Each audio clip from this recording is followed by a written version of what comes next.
She can get in with by herself. Okay. She can get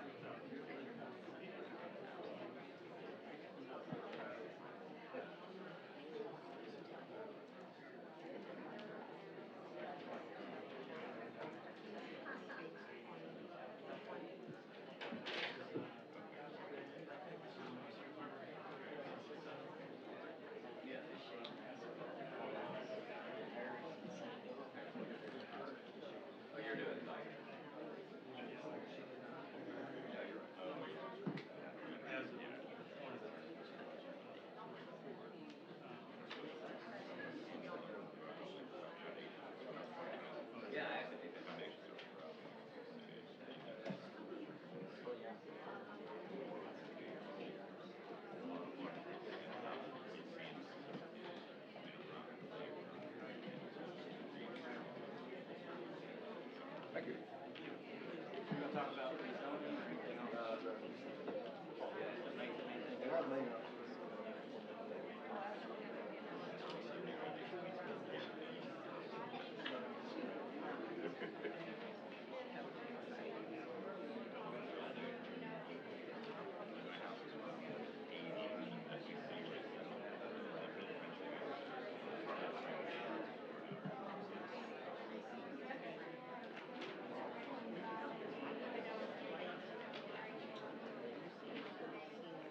It's pretty easy. We do have a lot.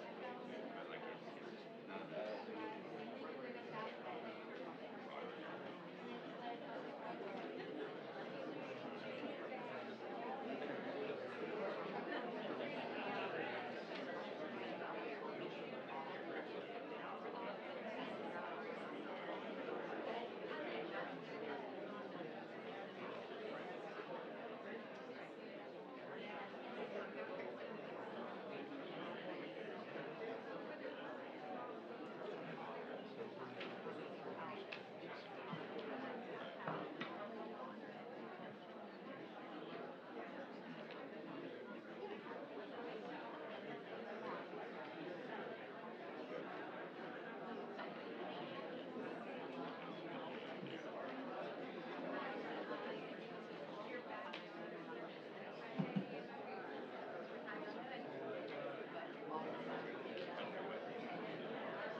Call the meeting to order. This will be the February 26th regular meeting, Maumelle Planning Commission.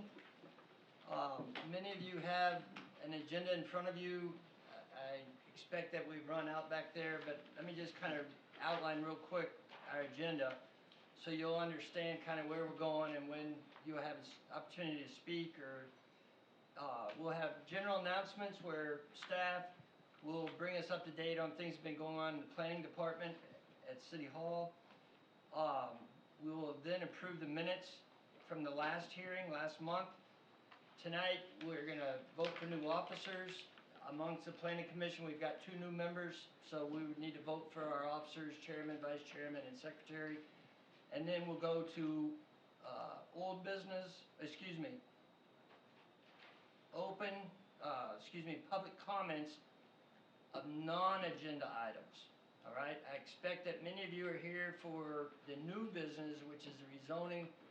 That's on the agenda, so that open comments section will be for non-agenda items. Everybody will have opportunity to speak if you're here and you've submitted a card for new business. If you've not submitted a card, are there any left on the table back there? Okay. Feel free to grab a card and slip it up here to Mary. She'll pass it around real quick. You'll be reminded of this again. If you come forward to speak, you'll need to come to the lectern. You must state your name and your address before you start speaking. You do need to speak to the microphone. Pull it towards you. In fact, I'll do the same. The green light's not on, but okay. So that it's recorded. The meetings are video recorded as well as audio. Director, do you have a report for us?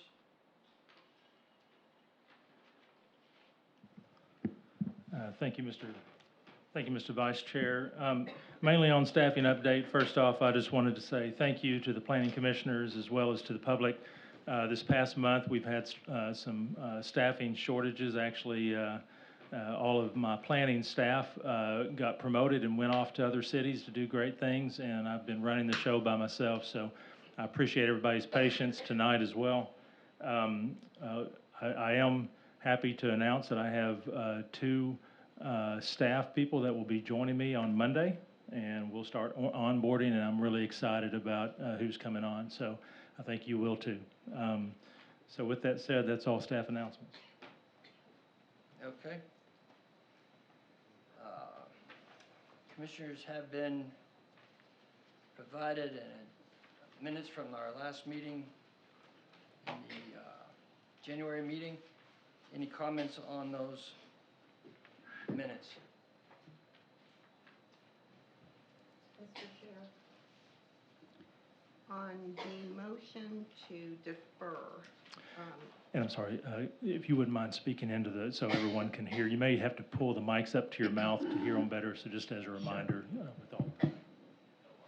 so on the motion to defer SUB 25-9 CCA 15 development plan, it talks about the motion, but wasn't there a vote with that we usually record, or was there not? Do you remember?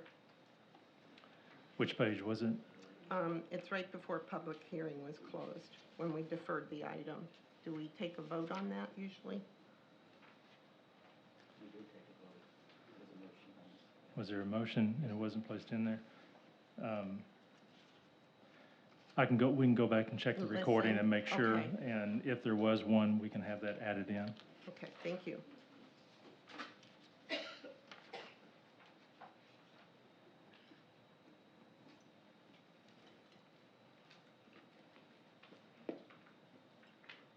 Do I hear a motion?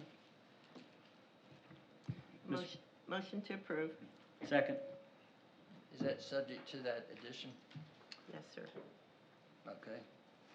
All in favor of approving the minutes from last meeting with that possible add-on, say aye.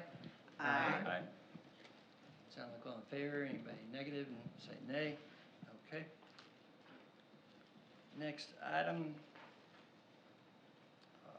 Moving on. It's the election of officers. Yeah, election of officers. Okay, I guess in order, we'll start with the chair, and then vice chair, and then secretary.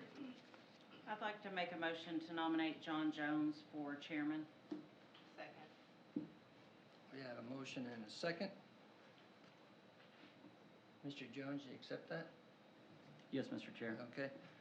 All in favor of Commissioner Jones becoming the chairman, say aye.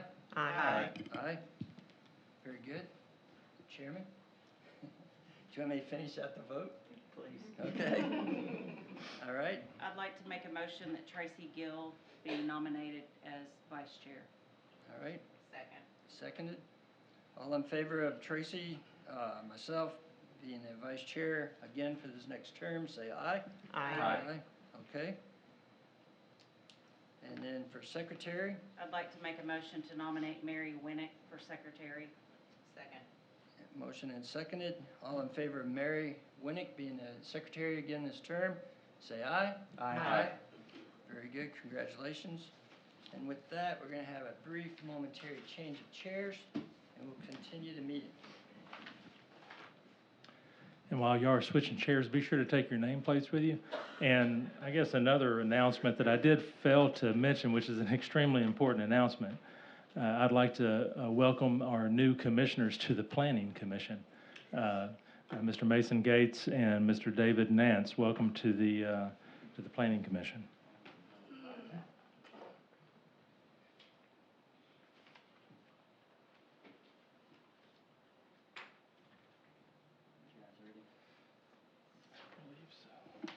All right, thank you for being patient with us, getting that out of the way. The next order of business is public comments on non-agenda items. Do we have any of those non-agenda items? I think most of them are on agenda items.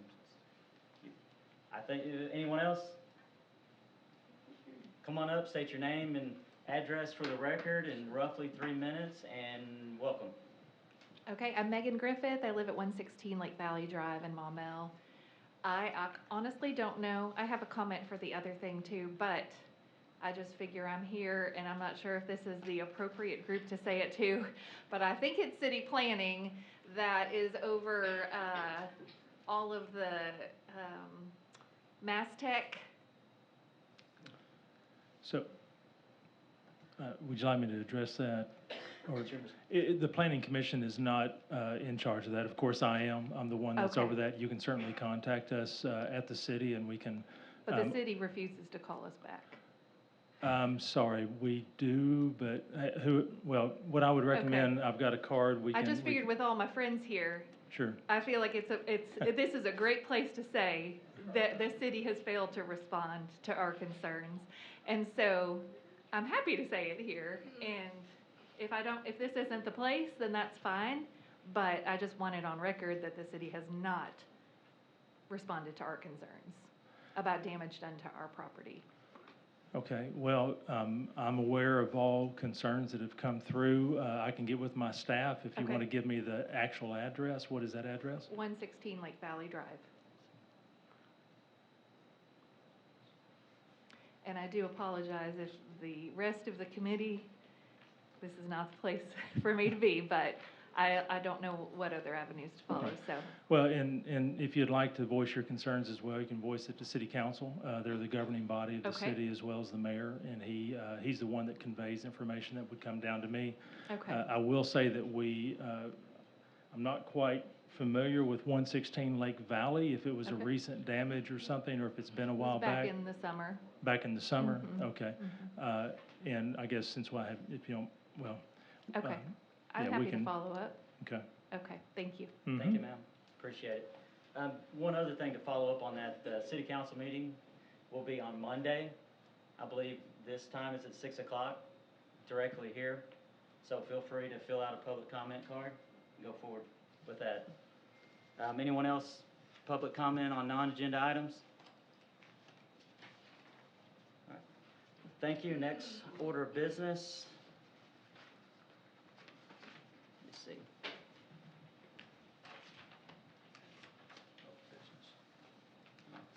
Definitely. Next order of business, thank you. Old business. Do we have a representative of staff to talk about subdivision 25-9? Yes, sir. So I believe the applicant wishes to defer this. I would like to hear from them on that. Roy Andrews, 200 Casey Drive. Yes, per Blue Room discussion, we'd like to defer this and let City Council deal with the ordinance change that they're working through. Thank you. The chair call for a motion to defer to the March 26th meeting. Second. I'll make the motion Oh, to sorry. defer that. Sub 25-9 CCA Lot 700 Development Plan Pre-Submittal, deferral to March 26th hearing. I've heard a motion. Do I have a second? Second. It has been motioned and seconded to defer subdivision 25-9, Country Club of Arkansas Lot 900 Development Plan resubmittal, deferring it to the March 26th Planning Commission meeting. Any discussion on that topic? Since there's no discussion, we'll call for a vote. All in favor of deferral, say yes. Yes. All against, say no. It has been approved unanimously to defer to the March 26th Planning Commission meeting. On to new business. The first order of business is land use 26-1, Sienna Ridge Land Use Map Amendment. City?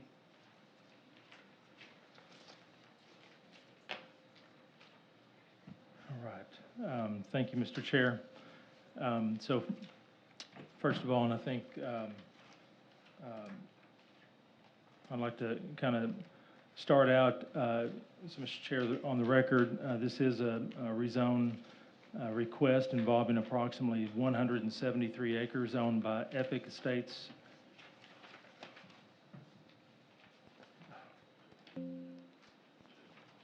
Sorry, technicality of having one person do everything.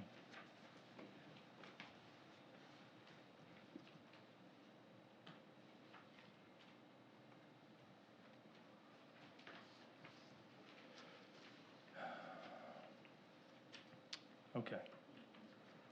Let's get to...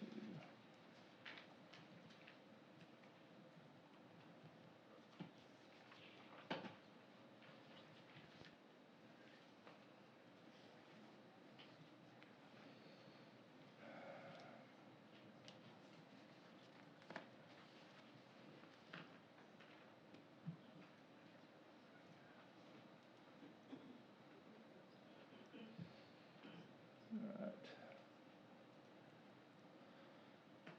Please bear with me.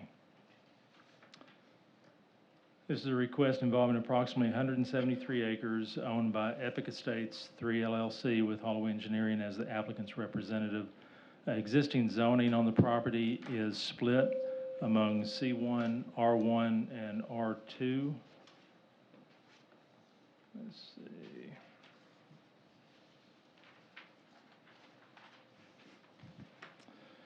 The C1, of course, is located on the northern part of the property. The R2 is located on the western part, and R1 is the majority of the land. The request is to rezone the site to a combination of PRD, Planned Residential District, and PCD, Planned Commercial District.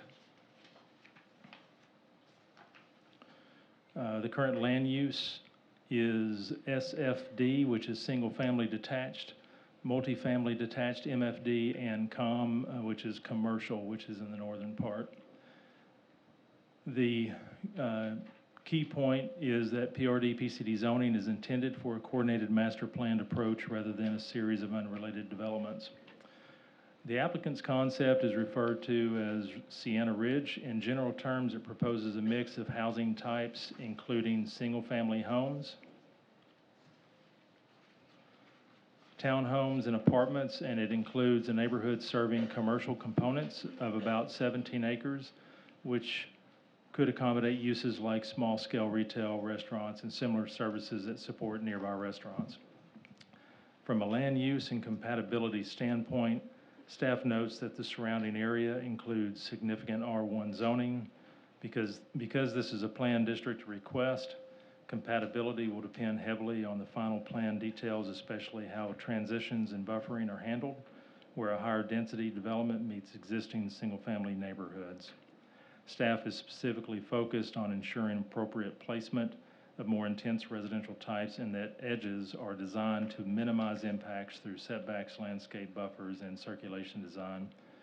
Regarding plan consistency, staff reviewed the request in the context of the city's adopted planning documents.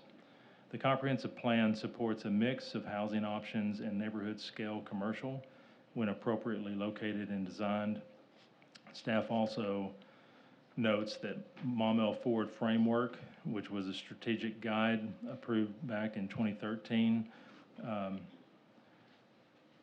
is outdated, and that current transportation planning, particularly the Master Street Plan update and the planned connectivity improvements, has changed the development context for this area.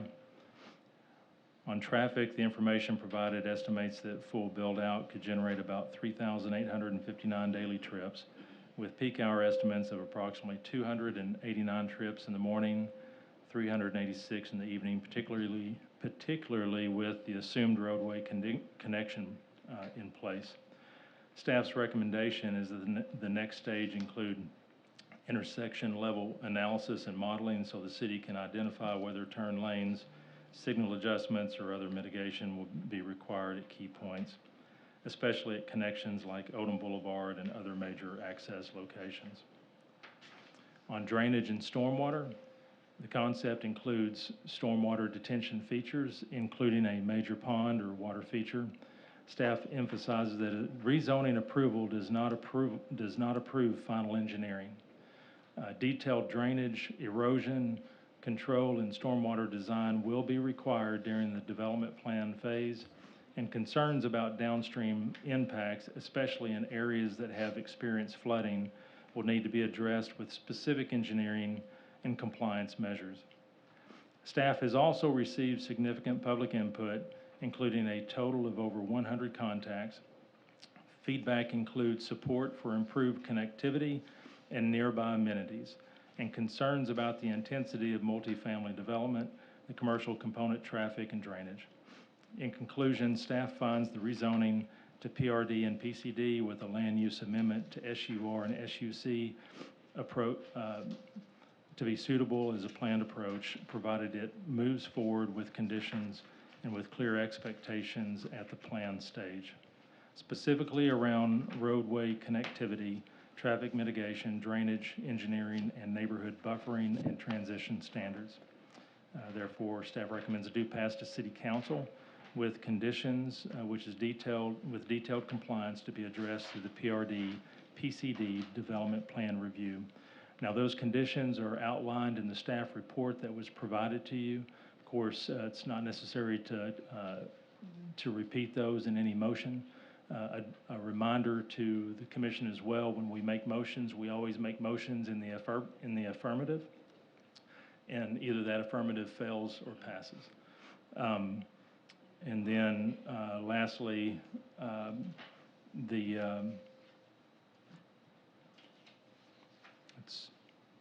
that's it for now. At this point of the meeting, we're open to public comment. I have a stack of cards here. I'll pick one up, call the name. If someone before you gives a public comment you agree with, you don't have to come up, of course. We're going to limit it to roughly 3 minutes. The most important thing is to be courteous and let's be positive. First person, Nicole Ward, 3 Ridgefield Lane.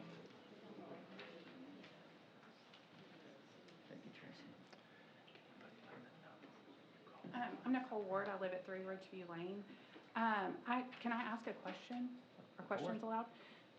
That plot, the 5-acre plot at Naylor and Odom, that is currently C1, and from everything that has been posted on the Planning Commission website, it's being asked to move to planned commercial.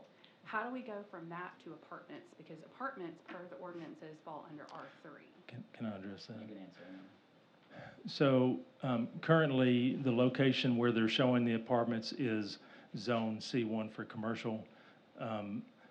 Going to a PRD, and for the audience that aren't familiar with planned residential development or district, that allows for anything from R1, which is single family density, to R2, which is multifamily, to R3, which is higher density multifamily. Within the PRD, you can do 4% of commercial overall.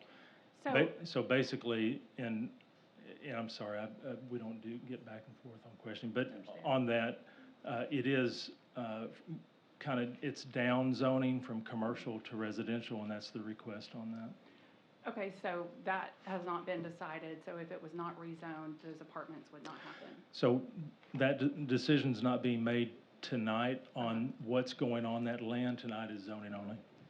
Yes, tonight, we're just speaking on the rezoning and the land use amendments. These- I'm just having a hard time. One second. Mhm. So, it's gonna, well, to be honest, we're gonna give a recommendation, yes or no, and it's gonna go on to city. Right. No, I understand that. I am confused about how we've gone from C1 to planned commercial on what was posted on the website to now what would need to be R3 to have apartments. In the zoning, if we're making zoning decisions. Understand. And one nice thing about the concept, the applicant presented this is not a development plan at this time. Mhm. We're just focusing on the land use and the rezoning at this time. Right, but if it Yes, gets ma'am. zoned in a way that apartments would be allowed, then it's gonna be very difficult to fight later down the road. So the people that live around there that are absolutely opposed to having apartments right behind them when that was never the plan before, that's a huge concern. Nobody wants apartments there. I don't, the rest of it, the houses, I don't even mind the light commercial down there. I think it's probably needed, but the apartments are a huge concern. And especially when you buy a plot of land and you spend a lot of money and invest in a home, and you buy that with the understanding that that land is C1 and what could potentially be developed back there, and you take that risk, and then that gets pulled out from underneath you. So that's a huge concern for me. The apartments are an absolute no.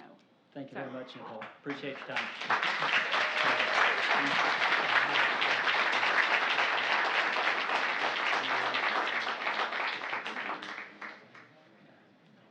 Absolutely.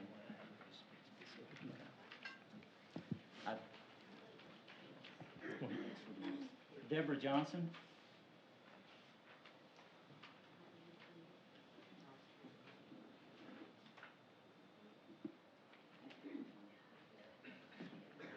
Hi, I'm Deborah Johnson. I live at, my daughter lives at 102. I own the home, 102 Summit Drive. And I have quite a few questions, so I'll run through them. On your, where you say that calls were received about all of this, I want to know, you're talking about adding all of this, and you're talking about now you're going to have to increase your fire and your police.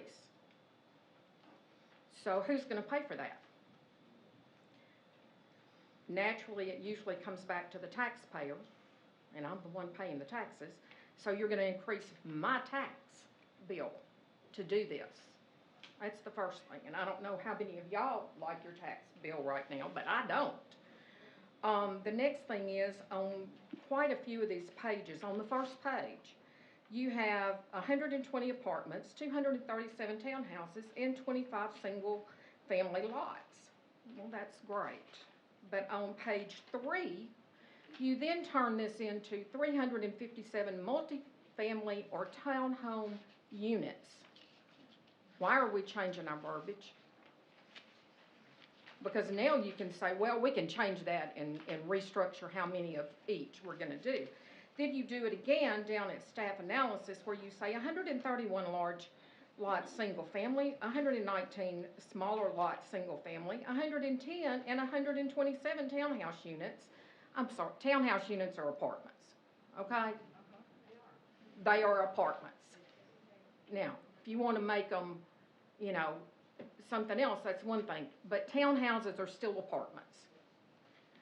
And then you also have 120 apartment units. Well, there you go again. You change the verbiage.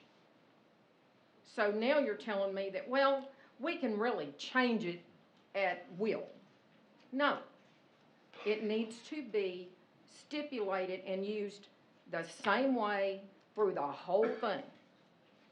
We don't change our numbers.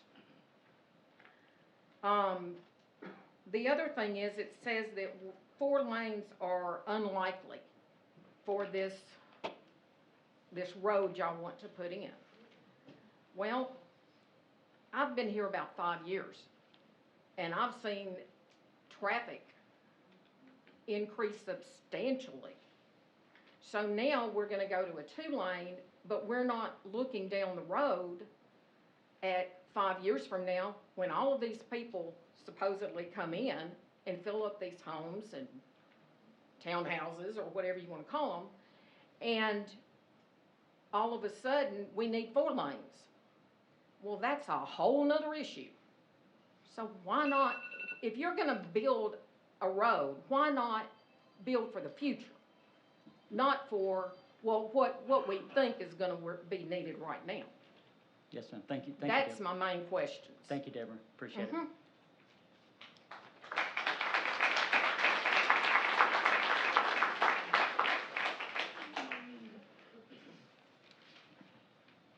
Lisa Baker, Summit Valley. No problem. Appreciate it.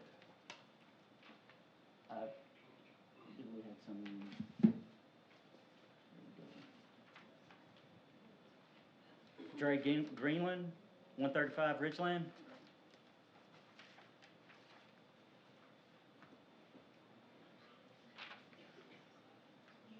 State your name and address. Floor is yours, sir. Jay Greeland, 135 Ridgeland Drive. Is that all you need? Yeah. Yeah, okay. First, just for the matter of full disclosure, I was Mayor Norris's chief of staff for a year, from August of '22 until August of '23, at which point we had a disagreement over some matters, and when I declined to follow his wishes, he asked me to resign, and I refused, and he fired me. So we just want to get that out of the way, so nobody can say but that's not an animus on my part. Caleb and I got along just fine, even at the worst. It wasn't even worse. We'd never exchanged a harsh word. I like Caleb, but I don't like what I see happening in Maumelle and in Maumelle government. I don't have an animus towards the mayor. I have a strong animus towards the lack of transparency and the animus towards the dishonesty and the disingenuity that I see all over the place. And I'm not going to cite the examples tonight because that's not why we're here, but I just want to say that this deal feels rushed. I don't know how many people have heard about this before tonight. Clearly, some people have heard it now. 3 years ago, in 2021, on Ridgeland, we got word that a doctor, was going to cut through the cul-de-sac in Ridgeland and build back there. And so he came, and so, again, we were kind of blindsided, like I feel like we have been on this one. So I stirred up the community. I'm a newspaper guy. That's what I spent my career doing. So I created a little, I think I call it the Ridgeland Reporter or something, pass it out all over the neighborhood to make sure people knew this was going on. I spoke to the commission back in '21, and then, but the commission gave it a due pass, sent it on to the council, and I spoke to the council, and the doctor who was doing the development was there. And I said the same thing, I just said, what's the rush? Why do we have to be in such a hurry? There are a lot of people who didn't know this was happening. Only the people at the cul-de-sac end of the street really had any idea. And so I asked the doctor for a meeting with residents and neighbors. And he graciously agreed, and we met, I guess, at the community center. Probably 40 people showed up, including the mayor.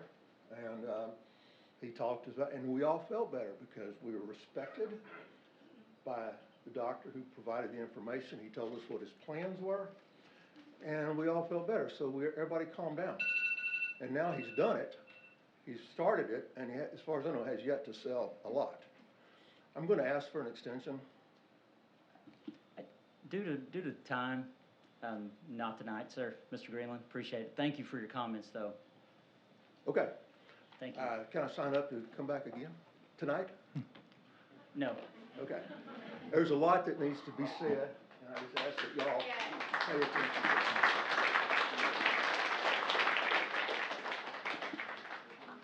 Mr. Steve Mosley, 16 rezoning.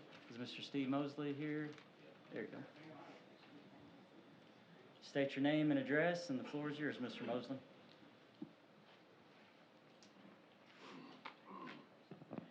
My name is Steve Mosley. I live at 16 Riverwood Place here in Maumelle. I used to be a city councilman here in Maumelle for Ward 1 and retired about a year ago. I wanted to visit with you tonight, and at first, congratulations on your new chairmanship there, Mr. Chairman. But I wanted to visit with you. I'm very opposed to this change in land use and rezoning. The main reason is that PRD will allow apartments for that whole area if the developer changes his mind. In the past, we've had developers that come in and present a plan like this, which looks pretty, and then they turn around and sell it to somebody else who buys it because the zoning is such they can do something that they wanted to do with it. And it's Mr. Holloway is saying this is what he's gonna build, but if somebody comes along and offers him a better deal for the land, he might sell it, and this could be conceivably all apartments because it's PRD except for that commercial. So there needs to be some safeguards. You all need to turn this back and get this to where if there's going to be some apartments and some townhomes, it needs to be specifically in certain locations to where it can't be changed by a new developer. Also, you're going to start putting apartments in. The city really needs to do a planning study on Maumelle Boulevard to make sure this high-density housing is not going to lead us to gridlock on the boulevard like we had 10 years ago. That's all I've got. Thank you. Thank you, Mr. Mosley.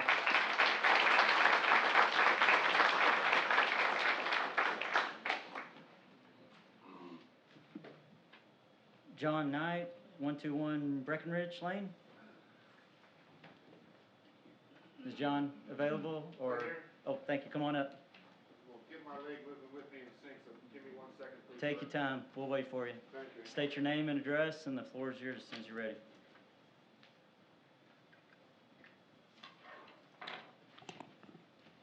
Yes, my name is John Knight. I reside at 121 Breckenridge Lane here in Maumelle. It's my pleasure to be with everybody today.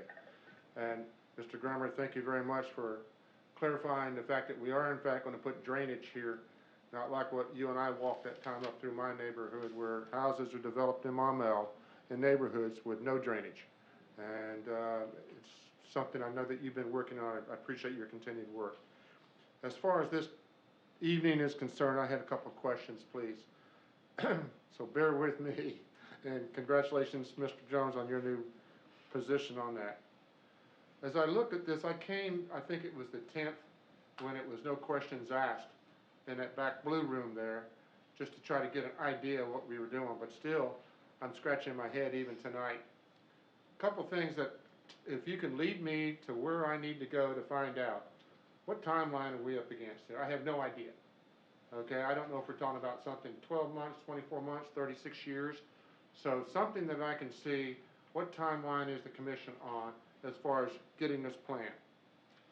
Secondly, as we look at this on the process, I guess I'm going to make some phone calls out to the group where you guys can educate me some more on this planning, because my old military training tells me when I look at these abbreviations, I would just recommend we put what they stand for down there one time, okay? Because I'm sitting here guessing what it is, and I have no idea what you're talking about, and I'm not a stupid man. But if we could, sir, I just recommend, put your abbreviation, what it is, with a two-second dissertation, one time. And that, I think, would really help us out and cut down a lot of questions as well. Secondly, the other point I'm going to make is, I don't know Roy Andrew, Holloway Engineering. I know Holloway Engineering. I work with engineering in my regular job. That's all I need to say on the federal side. And then I noticed the other applicant is Eric Holloway. I'm assuming they're brothers. Is there any more applicants out there? Is these the only two applicants that we're considering? Or is anybody else came forward to you? Or is these the final end on where we ended up with two applicants, Eric and Roy? Is there any more out there? I got can address that at one time after we get through all the comments if you want. We'll answer your question later on that. No, that's fine. That's Okay, good. thank you so much. Thank you. And then, lastly, I'd like to say, whoever I need to get with, I guess I'll call Mr. Grummer's office since he has 2 new staff members and tell me who do I need to get to. A gentleman back here showed me on a website where some of these abbreviations are, but the lacking timeline is something that I'm very concerned about. The young lady who talked about the apartments, I share the same concern about that as well, and too much. Thank you so much. Thank you, John, appreciate Okay.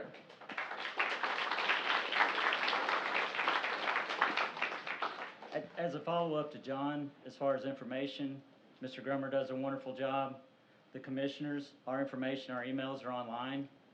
So take a look at the Maumelle agenda, things of that nature. That's where public information comes out. And And I'll explain more of that when we get through this. thank you. Ms. Teresa Siegel, 117 Beaver Creek.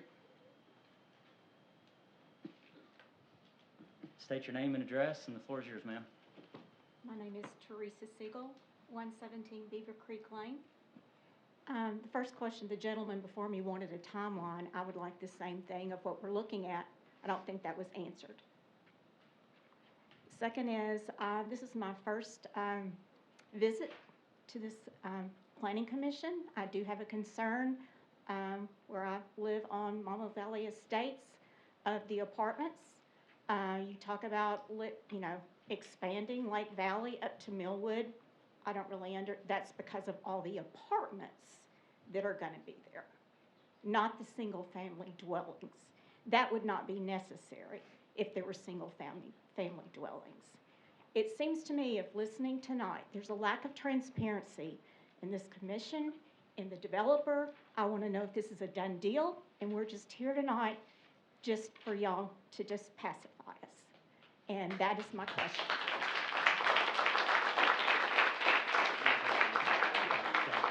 I'm running this one. Thank you, ma'am. Megan, 116 Lake Valley Drive. State your name and address. I think you've done this before. Can you put that other map back up there? I know, is this just the zoning map and that's why this is up here as opposed to the other one? This is what's being voted on tonight. Okay, so you just put the other one up before as like. It's, okay. so, I understand, I'm sorry. that's fine. No, feel free. No, that's well, fine. so the other map is more, the commissioners use that to describe the concept of what the applicant is coming to help make the decision for the rezoning, but none of what's on that is being approved tonight. That's gonna come later, and I'm gonna talk more about the timelines on how all that works after this is done. Okay, so, I understand that this is just for zoning, and there's obviously question about what is actually already decided and what isn't, because I think most of the people in this room feel like we really actually don't have a say, that it's already kind of decided, people are already in each other's ears and pockets, and that most of this has already been decided. And you can say it hasn't, and I really pray and hope that it has not. But I live on Lake Valley Drive, which would now be connecting with Millwood so that I can get to the center of activity. I'm sorry, but Millwood does not lead to the center of town or the center of activity. I don't know whose idea that is, who thinks that's true, but I guarantee most of the people in this room don't think it's true. You will also notice that most of the people in this room are people who have worked hard, who have bought single-family homes to keep the value of our homes. And so all that this does is lower the value of our homes.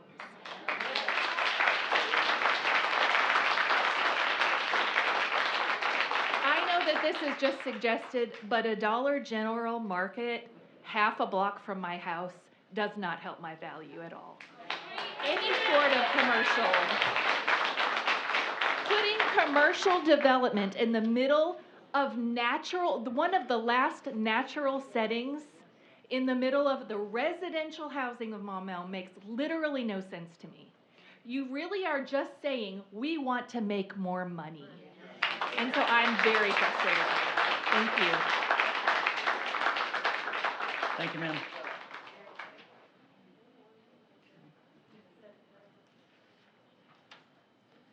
Roger Lovegrove, 10 Vale Cove. State your name and address, sir, and the floor is yours.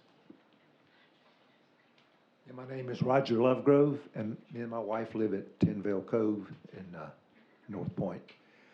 I'm going to change the subject here a little bit. I mean, this is the most important thing that I can think of happening here in Maumelle right now, but there are some other issues that I wanted to bring to the Planning Commission, and I appreciate your time. But there's really two things that I think you need to address, and I don't know if exactly where you folks live, you folks on the commission. And I think most of these folks might feel the same way that I do, but Maumelle is a food desert.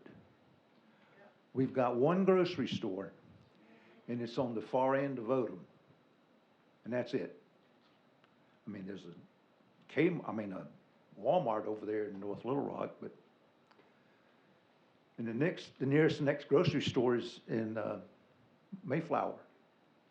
So I think, you know, as far as the Planning Commission is concerned, you need to address that issue.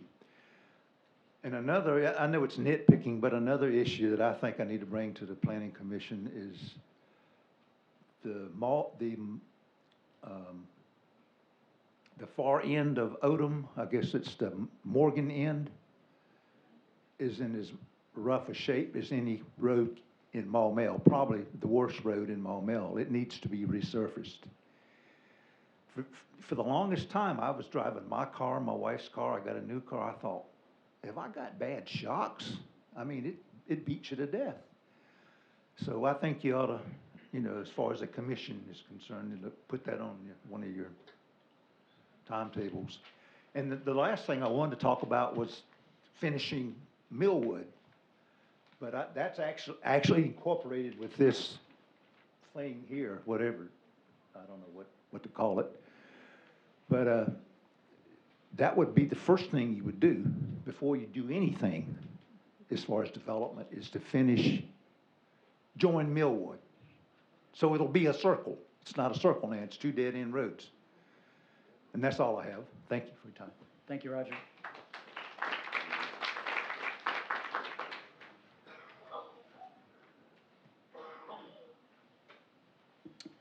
Tracy McKnight, 123 Breckenridge Lane.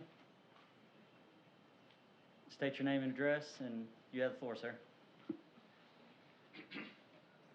Tracy McKnight, 123 Breckenridge Lane here in Maumelle. Most of my stuff's already been addressed, so I'll just try to be quick. We bought here 4 years ago, March 1st, and I'm 62 years old, plan on being my last house.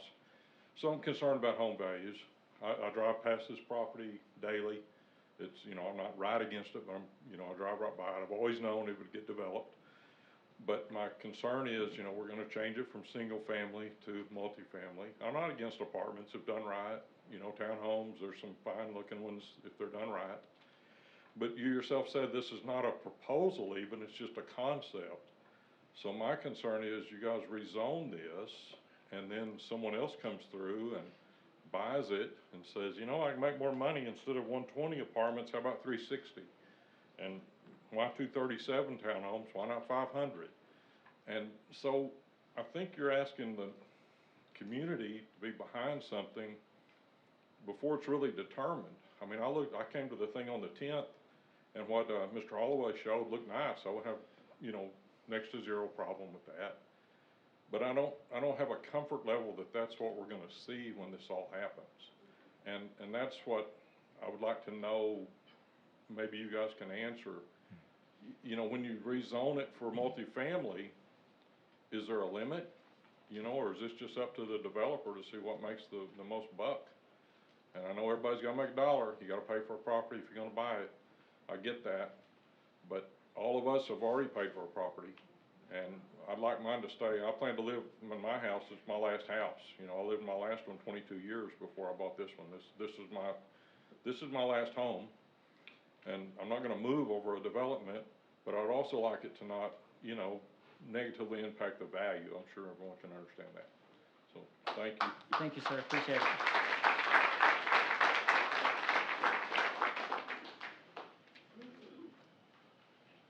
Al Harkins, 107 Summit Drive. State your name and address, and the floor is yours, sir. My name is Al Harkins, 107 Summit Drive in Maumelle.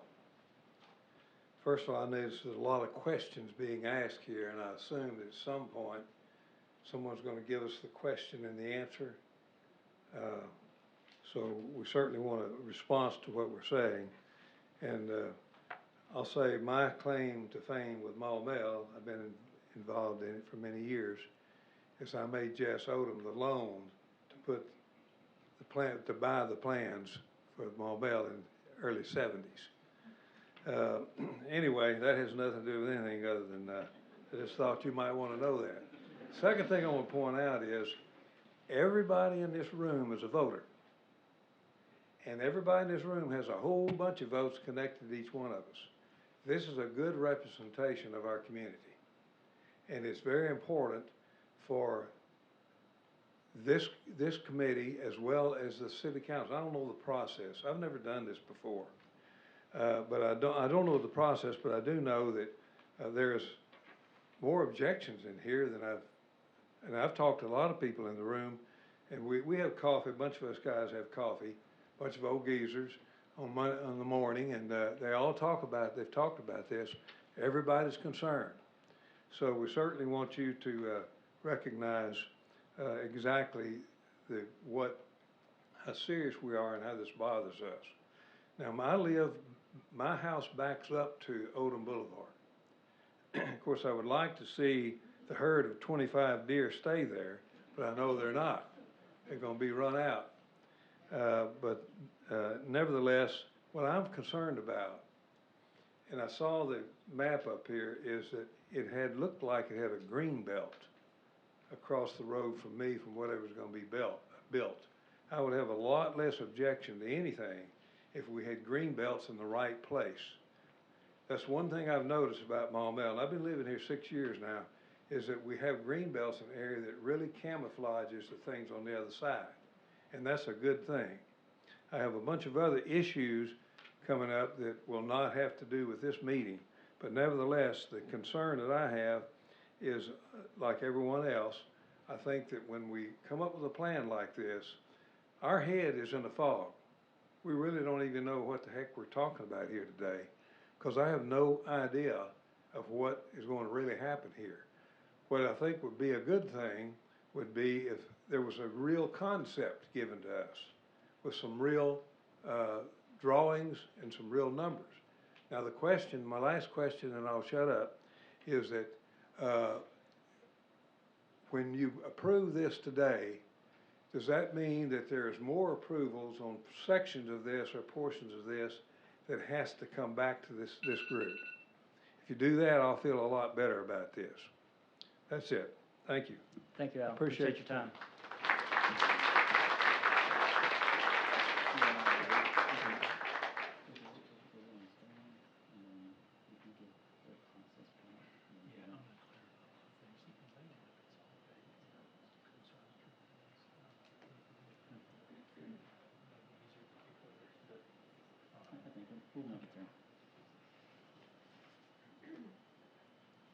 Beth and George Lawson, 139 Ridge. Come on down, state your name and address. Floor is yours, sir. Thank you. Yeah, my name is George Lawson with my wife Beth Lawson. We live at 139 Ridgeview Trail. Thank you for having us tonight. I'm a good husband. My wife write down the notes and I'll come up here and talk, right? So one of the things that I'm concerned with is, again, the gentleman that before me talked about some of the green space size. Again, behind our house of 139, we do love the wildlife. That is one thing that drew us to this area, this neighborhood specifically. And really, because we just moved out of North Little Rock. I brought my family, daughters, my grandbaby, because of safety. Really, that's what drove me here. Right? Yes, the pretty sight, the deer and all that stuff. Born and raised in Stuttgart, so one thing I do love the most is about the country living, right? And living North Little Rock was anything but that. But again, safety was my number one important for my family, because that's what men do. We take care of our families. The other thing is the home depreciation. Buying a house, $500,000, and come to find out I've got apartments coming up my rear end there. If I'd have known that in August, when I bought the house, I would have made a different decision. I would've made a different decision. And I know this process is been the vote itself, but I think a lot of us would be curious, again, not knowing how this process actually works out, right, in total, would love to know how you vote now. You know, how do you vote? Because we're just as curious, if we're gonna put this in your hands and leave it up to you, how would you vote? How do you feel, right? So hopefully we get honest feedback from you guys, because you know how we are right now, right? We're all saying the same thing. So, but I think that's all I've got. But thank you.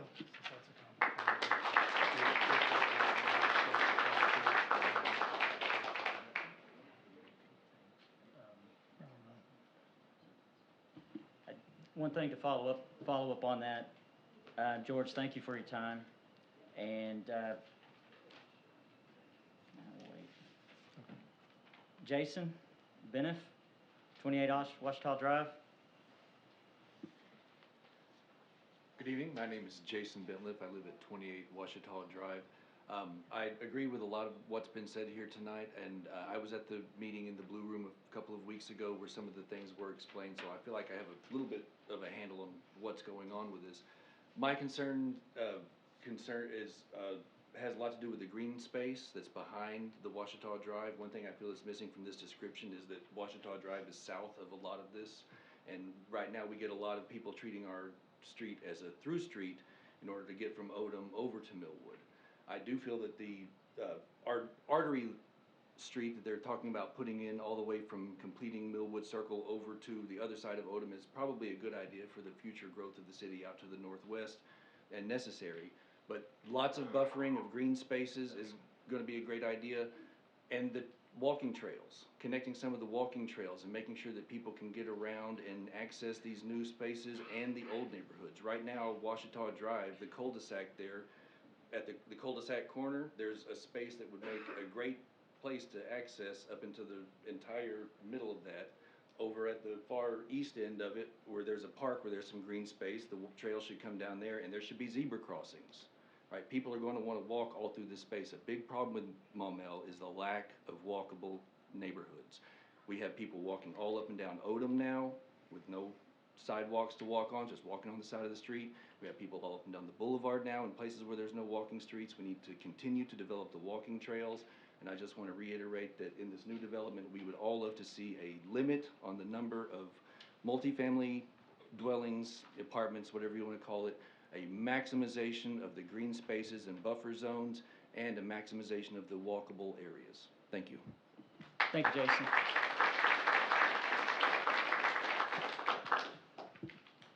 I, for one, appreciate the public comments tonight. I'm glad you guys are taking the time and effort to come up here. One of the strengths of using planned development allows multiple public meetings, multiple opportunities to discuss, make good, constructive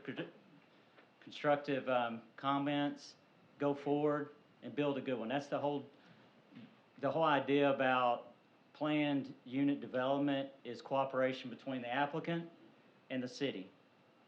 And what that does is you guys have a lot of input on this.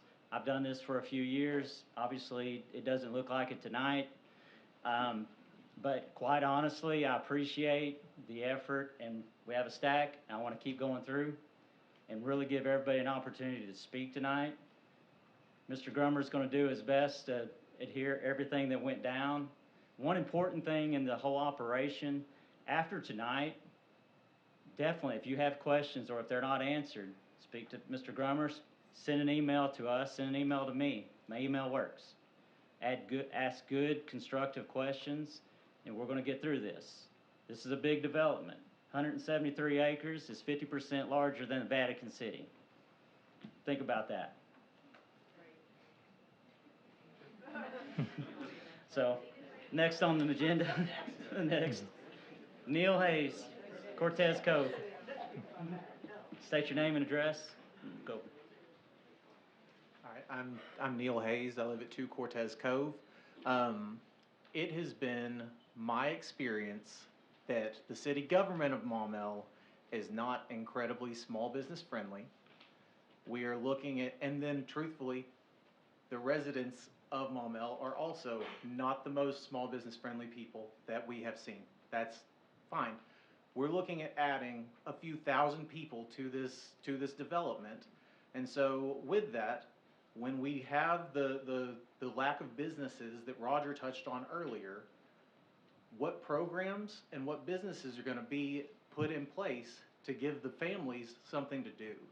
Because when you're talking about apartment complexes, 9 times out of 10, you're talking about families. And they've got to have something to do, or else what you see is inflated cities with things, without things to do, and that's where crime starts. So, what plans are there in place to bring businesses, to attract businesses to the city?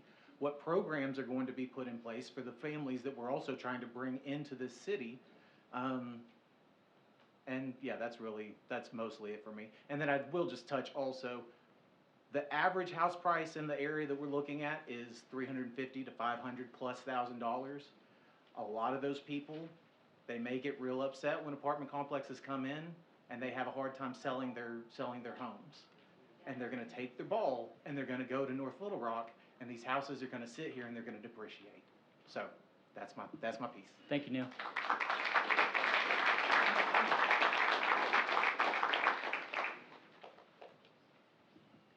Shane McCleary, 104 Sierra Valley Loop. Good evening. My name is Shane McCleary. I live at 104 Sierra Valley Loop.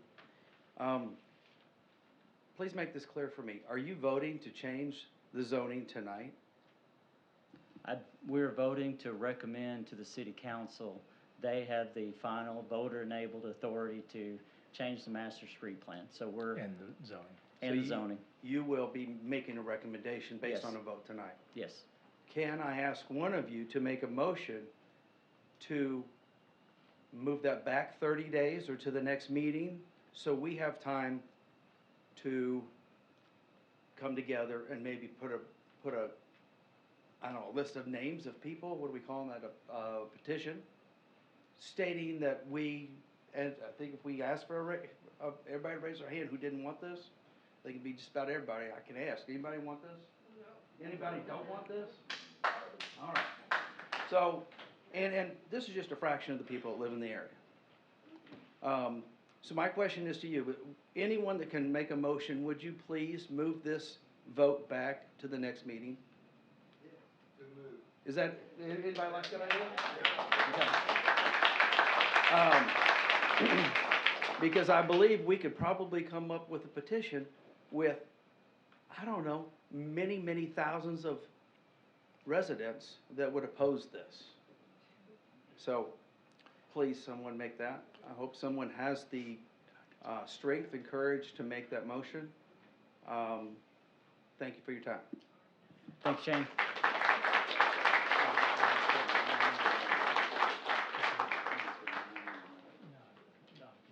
We're almost done, I think. Or how many more do you have? 2, actually, I think.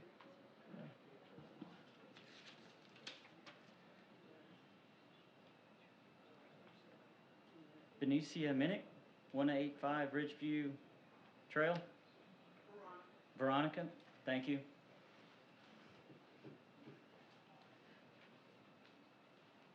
Welcome, ma'am. State your name and address. Veronica Minor, 185 Ridgeview Trail. I'm currently not a resident yet. I just purchased this land in December, and from the sounds of it, wish I hadn't have bought it.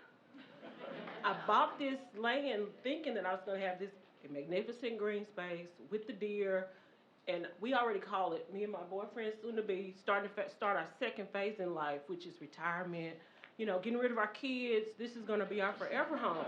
So we already called it Mount Pinnacle. Well, Mount Pinnacle is going to be obstructed by all of these apartments. And from the sounds of it, looked like the community is not even being heard. So why would I want to be a part of a community that's not even being heard? From the sounds of it, nobody's even being listened to. That's all I have to say. Thank you, ma'am.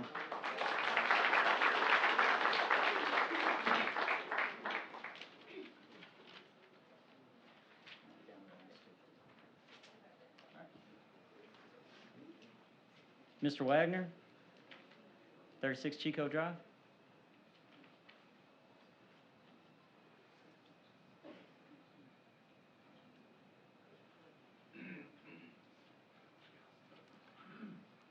Alan Bruce Wagner, 36 Chico Drive. I live just off the corner of Washita, Chico, and Millwood, where it ends on the south side or the east side, whatever you want to call it. My concern is the same as everybody else. Home value, density, population density, critical mass, services, etc. But the real question that I've got tonight for the developer is kind of more personal, and that is, do you have money in your plan that is going to put Millwood Street or Millwood Circle back into at least the same level of incompetence it is now after you start running all of your tree skidders, heavy equipment, and crap like that in there to clean this place out and start building? And if you ain't got the money in there for that, I am 100% against it, because we've got enough streets that are bottomed out. I just bought a new 4-wheel drive hunting buggy, and I didn't know I was gonna have it just to get to my freaking house. So that's my concern. Y'all let these guys do this. You let them do private streets. Drive down to the one at Kroger. There's a hole that's 4 foot wide and 1.5 feet deep right in the middle of the dang road. Right there next to the Sonic and the Chick-fil-A. Same thing down the other way. Do not continue to allow these people to put in these subdivisions and do these developments and not fund the roads to put it back in, because if you're not gonna, I don't wanna pay for it out of my taxes. Heck, we got a $34 million bond issue coming up on this, on some other stuff. Nobody's mentioned that yet. That's coming out of our pocket, because I got a feeling it's gonna pass. And I got a feeling y'all are gonna vote this up. So if you're gonna vote this up and give a due pass recommendation to the city council, I want the city council and y'all to put in a do not build if you can't fund the freaking roads. Because when they start doing it, you pulled up at the end of Millwood North and Naylor, and when y'all had the bucket tractor and the bucket with the front bucket and the back scoop working on the Tower Road up there, and you could sit there and you could watch the pavement crinkle with that light load. Can you imagine what a 30,000-pound skidder is going to do to that road? And the tractor trailer that brings it in and a D6 Caterpillar? I mean, I hate to be selfish about it. Scott, you live down on the corner from it too. You're going to have to drive that same road. So, you know. What's the noise?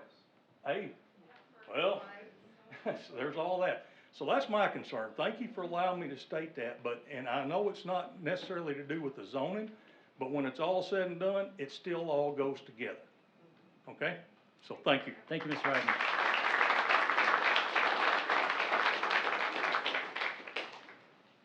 Jason Bentliff, 28 Washita Drive. Okay, good deal. Thank you. Thank you. Does that conclude everyone that wanted to public speak at this public hearing? Thank you. Thank you. One second. Yeah, if you don't mind. Mr. Grumman, would you take time and address a lot of the questions that they had? Thank you. So first off, I appreciate everybody coming, and I will say that I should have done a better job on the front end of explaining a few things. I may have been a little intimidated by the crowd that came out tonight. And also being the sole runner of this computer, which keeps fouling up on me. I'm gonna go through and just to help clarify some things that really should have been done on the front end. One of those is the process. So currently, when you look at the current zoning, which is R1, R2, and C1, which C1's commercial, R1 is residential single family, and R2 is multifamily. Those are zones that allow for those developments by right, which means zones that you can build by right. If somebody wanted to come in and provide options to put single family on the entire mountain, then they can come present that to the Planning Commission, and it can be approved here at the Planning Commission, and it goes no further, and they have the right to do that. And as a city, the city cannot legally restrict that unless the city buys the land. Of course, that would cost the taxpayers to do that.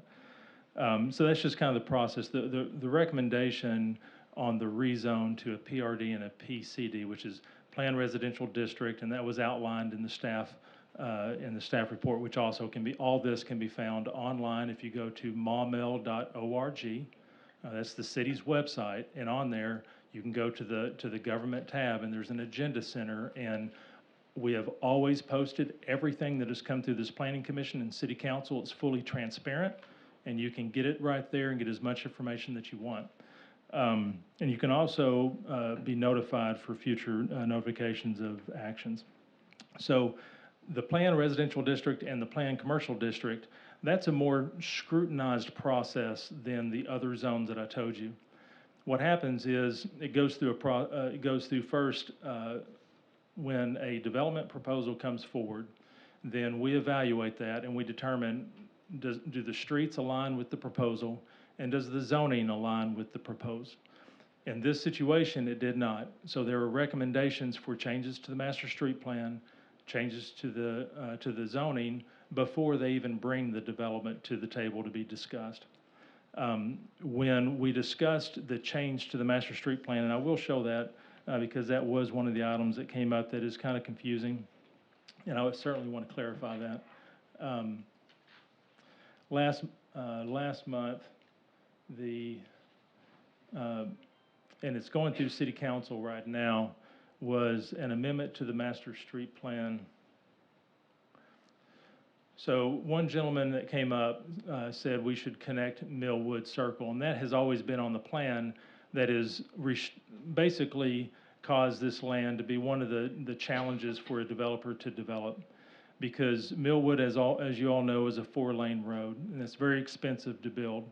So to connect that 4-lane road to the other Millwood, which was originally designed back in the 1970s with a grant from HUD, which we were one of 13 cities in the country that were developed with a HUD grant as a garden city.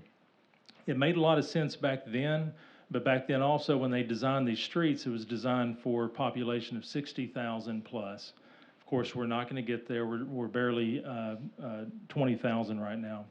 So one of the things, and this comes back to another question that came up, is what are the plans of the city and what are the amenities that you're providing that's going to provide all the residents, if we grow in the center, what to do? Well, we're about to open up Millwood Station. I would highly recommend that you come by that. The opening is on the March, in a couple of weeks. I'll get that date for you at 5 o'clock and come check that out. But that's just one of many. We have $2.8 million in a grant to acquire land and to build a regional greenway to connect down in the White Oak Bayou. We've got a lot of different projects, and I believe everybody's actually going to get a newsletter that just came out from the mayor that's going to describe that. But in that, we looked at the master street plan, and connecting Millwood Circle, that south section with the purple dotted line, made more sense because now it gives a straight connection from the residents that live at Lake Valley Drive and easier straight access into the town center instead of driving around. And when I evaluated that, if you had to drive from the point that you come out at Lake Valley and you drive all the way down to the intersection of, I believe it's down in the town center, it's 2.5 miles, full trip. If you go the Naylor route, it's 2.5 miles. You're almost perfectly 2.5 miles if you go either way. This would cut that down by 1/2 mile. Now that may not seem like a lot, but when you're dealing with, if you ever wanted to ride a bike down there to the new food truck park, it'd be a lot easier for somebody to do that because there will be trails that they're proposing, and again, that will come up later.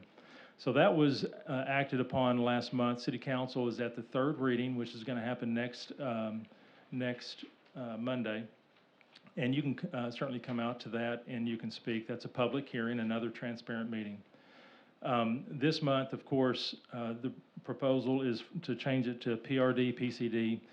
So let me discuss the PRD and PCD process. It comes here first after the rezoning. They will come next month, I'm assuming, if this moves forward, and City Council, everything that's done here is contingent upon action at City Council.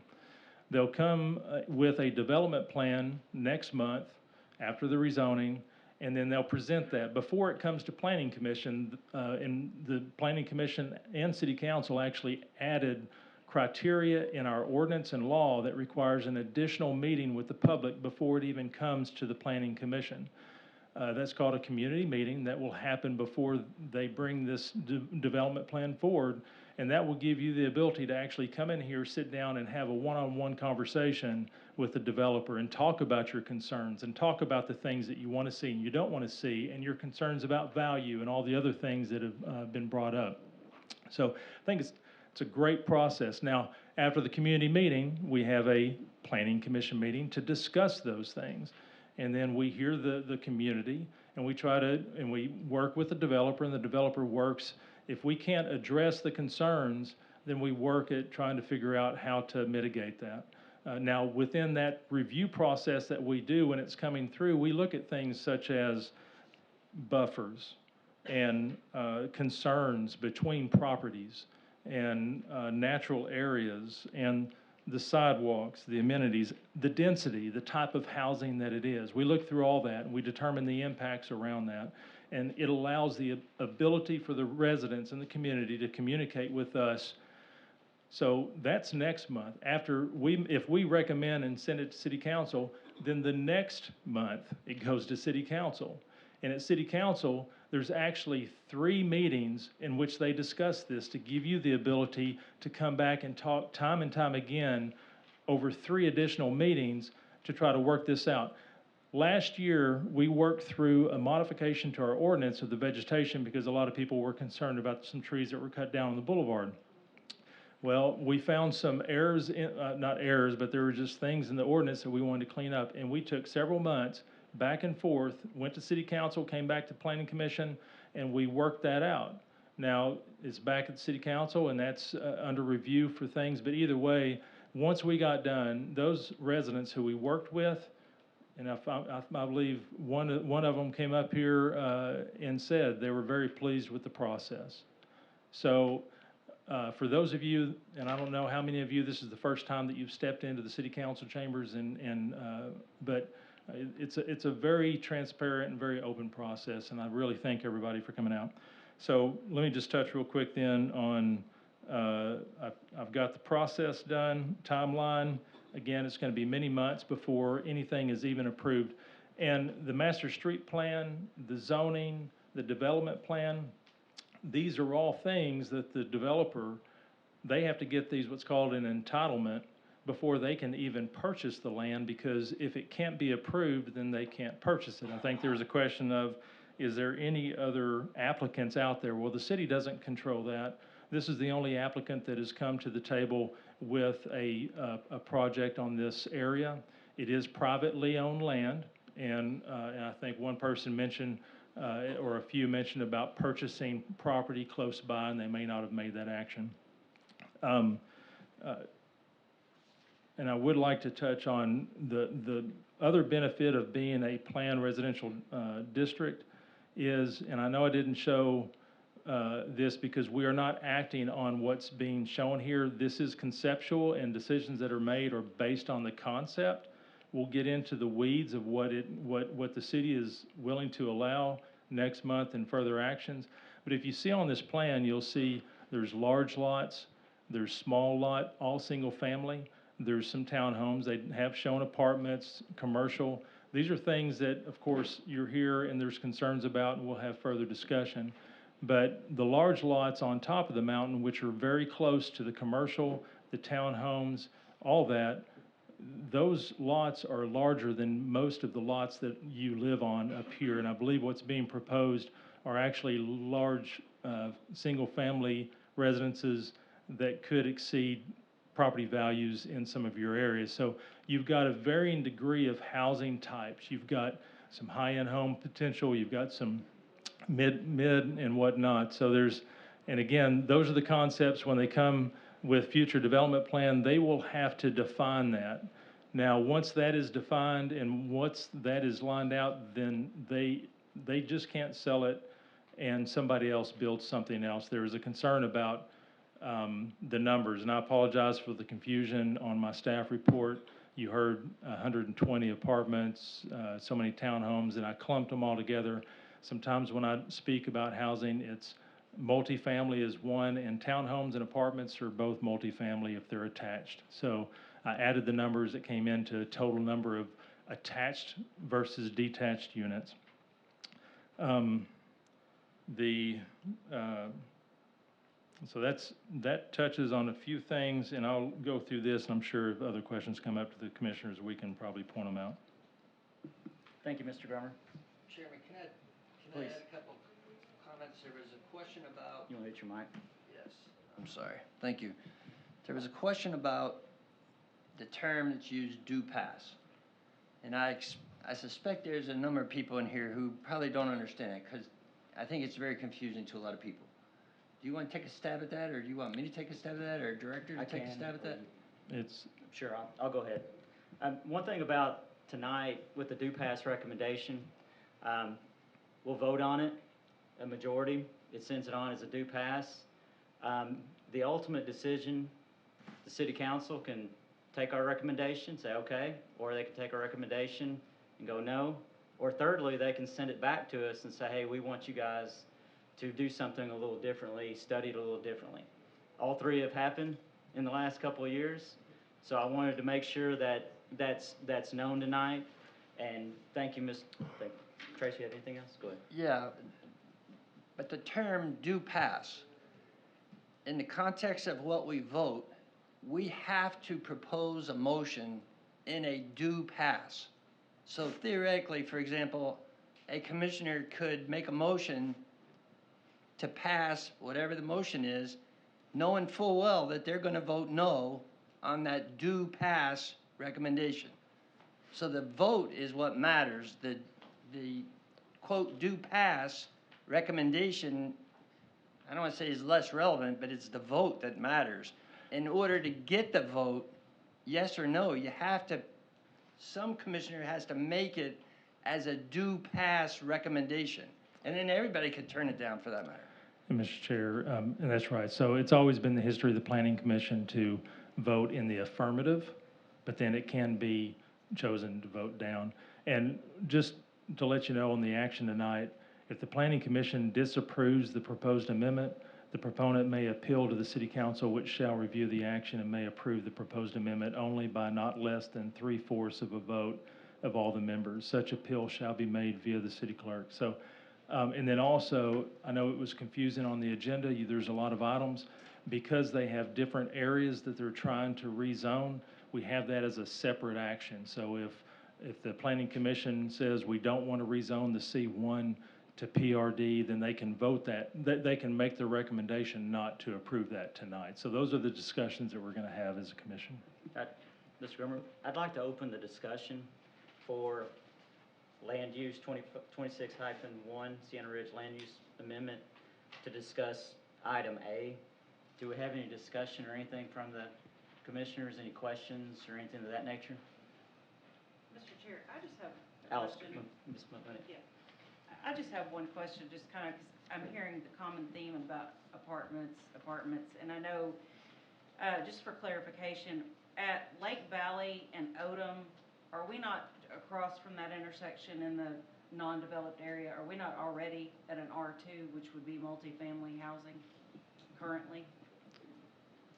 Yes, we are. The current by Well, right. I just Well, kinda let me- wanted to bring that as a point of information, because, I mean, I know that it's gonna move potentially just up a little bit, but I think people are worried about the general area, and I was just gonna make sure everybody was aware, it's currently right now zoned for multifamily. Thank you, Ms. Falk. Ms. Winnie? I want to thank everybody for your comments. Okay, we do listen, and I know the developer listens. One of my questions, I guess, on the land use map amendments, it's D, when we're looking to change from single-family development to special use commercial. I read the definition, and I need some clarity, and I'll read it out loud as I read it. So that's in section 54-73, element B, number 10. So it says, special use commercial provides sites for development of less conventional forms of commercial. This category includes lands intended to accommodate a variety of commercial, light industrial, and residential mixed uses located around the village center and town center to include live, work units. I think you got. I was trying to capture something. Go ahead. So, my comment has to do with the location around the village center. I guess from an interpretation of what that means, I wouldn't see that as fitting, because that's not in a walking distance. I think you said it's 2.5 miles. I mean, we could walk to it, but it's not a few minutes. It's not located around by definition, to my interpretation. Right. So I'm just putting that out there. So, and to answer that question, and that's a good point, but because of the realignment of the Master Street Plan with the connection straight from Lake Valley into Millwood, what's being proposed here is having a small cluster of neighborhood services. So that is in itself creating a town center type model that it was shown originally on the comprehensive plan, or the Maumelle Forward. So technically, with this, those commercial nodes would act as The that. new ones, what we're proposed. That's right. What proposing. you're proposing. Let me just get back to that map and I'll show you. All right, so that makes better sense then. I gotcha. And to that point, Director, there's breakdowns in the different amounts or percentages of each of those uses. Is that correct? Or do you recall what the percentage breakdowns are? On what's The that? special use commercial, that what Director Winnick's talking about, as I recall, part of it, only a certain percentage could be commercial, a certain percentage would be residential. That's correct. So we made a modification to the amendment of the planned PCD, Planned Commercial District, mainly around our town center area, and it would apply here as well. But the PCD was intended to be for commercial development that would allow for C1 or C2 type uses. We amended to allow for the introduction of residential, but only on above ground units. So it would have to be like a mixed where you have a commercial below and some residential above. And that's the only intention so the percentage, and I apologize, I should have had that for you. I can get that here momentarily. But that's correct. We did have a percentage of residential versus commercial, but with the primary being commercial in a PCD. Ms. White? A couple other comments, and we talked about the multifamily or the concerns of preserving our value, our home value. I did some research on that and looked up, does traditionally an apartment unit devalue my home? Maybe it could if it's not well maintained. I'll put that out there. But we know there are some apartment complexes that look like they're not as well maintained as I would like them to be. So in this development, as we talked to the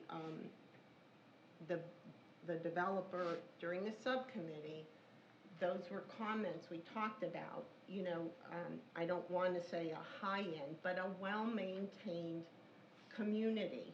It's going to be a gated community. So please stay open to that concept. I'm not always a change agent myself. I like traditional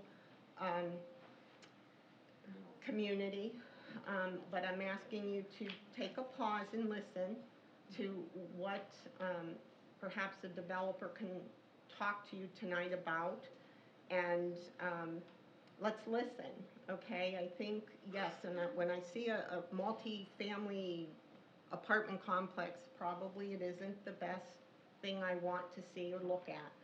But we also have to remember in Maumelle that we have to stabilize, as someone said, bring in businesses, bring in residents to our community, and provide homes for essential workers. We brought Tractor Supply here. We brought some factory working here. Where are they living? We're understanding they're having to drive in from another community because we don't have that housing. So I don't have the answer. I'm just trying to stay open-minded by listening to all your comments. We've taken great notes.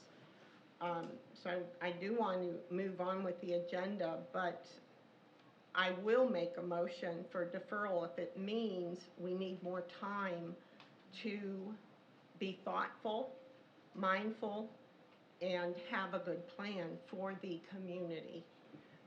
So that's my comments for tonight. Thank you. Thank you, Ms. Lane.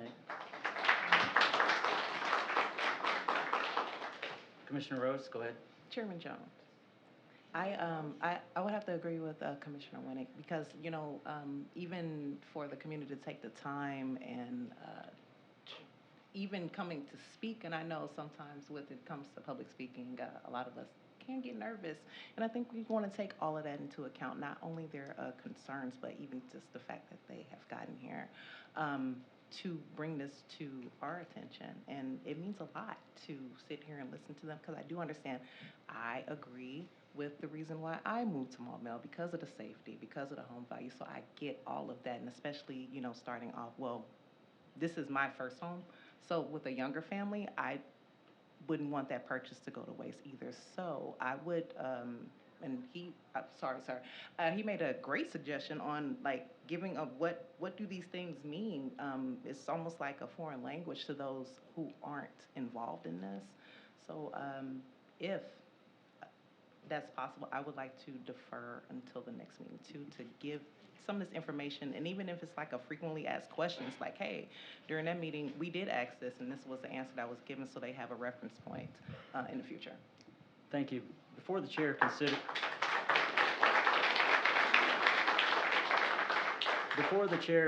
the deferral, I'd like to give the applicant an opportunity to come speak and introduce the concept, and then I would entertain motions. Thank you. Mr. Andrews? Roy Andrews, 200 Casey Drive. I appreciate your time tonight and your patience. It is nice to have a big meeting. It's been a long time. Usually it's just sometimes myself in the audience. So it's nice that people are getting involved now. As being sitting in your chair and having no voice or having no one seem to care about what you do, your volunteers, it is nice. No matter what side of the fence I'm on, no matter who I'm representing, I do know we appreciate that. This development, it is a large tract of land. I am a 25-year resident of Maumelle. So this, and I actually just live down the street from this development. This does mean something to me. What we do in Maumelle does mean something to us. As you notice, this development, Sienna Ridge, it's a diverse type of development, and kind of to your part, looking at the different types of housing, if we were concerned that we were going to decrease the value, we wouldn't do that mix.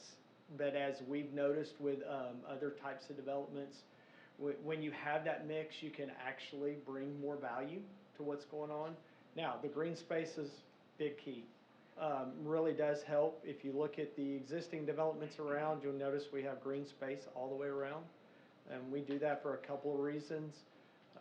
Not just from an engineering standpoint, that is what I do every day, but it does bring value. I like that where I live, I have a green space, I have a park right behind my house. And with that being said, we like having developments that are connected by trails. Maumelle there for a while did get away, like was mentioned, from having trails in every community. We need to get back to that. You look at the developments that we've done recently, and whether they're a small tract developer or a large tract developer, we're putting trails in those developments. And it's creating a value. We're trying to make a destination where not only the city can go, but the residents of that neighborhood, that they've got parks, they've got ways to get around. Stone Canyon being one of those by having a future mountain bike park in the middle of it that'll be built in a later phase. So things like that we try to do. With the zoning on this, yes, we're downgrading the zoning to a PRD. It's a really more stringent zoning. We know we're gonna have community meetings, like Jay mentioned. That's what happened with that development. It went to a community meeting. It allowed the residents to come and speak, not just tonight. Like you mentioned, it's a little nervous when you get up here and speak. When you're at a community meeting, you're not in front of a podium, you're not in front of a mic, camera, whatever. It's easier to talk, and it's more of a one-on-one communication. It actually gives us a chance to communicate where we're talking to you like this right now, and it's a lot better. That's what we want. We want a chance to have a voice. We want a chance and we're giving up a chance, okay? Like Mr. Grummer mentioned, if we were straight zone, we could go to a plat, bring it before you, R1, multifamily, like a big piece of that is. 40 acres is multifamily right now. We could take that forward and get a plan approved. We go to the community meetings, PRDs, PCDs. You have a voice, the community has a voice, and city council has a voice once again. You have to generally vote by the city ordinances. City council honestly gets to vote however they want. They can approve it, not approve it, make additional recommendations, requirements, whatever, and we have to live with that. That's the risk we're taking because we think this will bring a better development by doing that. It was mentioned, it's kind of interesting. I appreciate the positives and the negatives about commercial developments. We've gotten positive feedback, negative feedback. It is nice that we can put commercial into this area, not have people, if they need to pop out to get a quick grocery, if they need to get whatever else that is, if they want to go to a restaurant. Yes, we've talked to a local restaurant here in the community that would like to be in that restaurant space right there. They're excited about that. We think it would be great. We think having a little restaurant on the lake in the community would be a great place.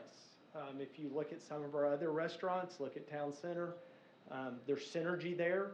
There can also be synergy in a little place like this. You could bike, you could walk, and not have to drive. So you got a chance to decrease traffic? Yes. More houses, more apartments, townhomes, whatever, are going to increase traffic. That's how we got Odom built, because we had these developments that were being built. Do know that all of these roads that are being proposed, the developer would have to build those. So from a tax standpoint, you're having more property tax, you're having more sales tax that would come to the city. So that's who's paying for these services. Just like when I bought my house, I have to pay my sales tax. That helps fund my city services, just like every one of us here. No, I don't want to have more roads and taxes, and I agree with the gentleman back here. I don't want to have that issue. Residents do help pay our city taxes, and that's how we fund additional things for our city. Any specific questions that y'all haven't gotten? Go ahead. Ms. Winnick, go ahead. The comment on the market, I'll just say the market. Yes.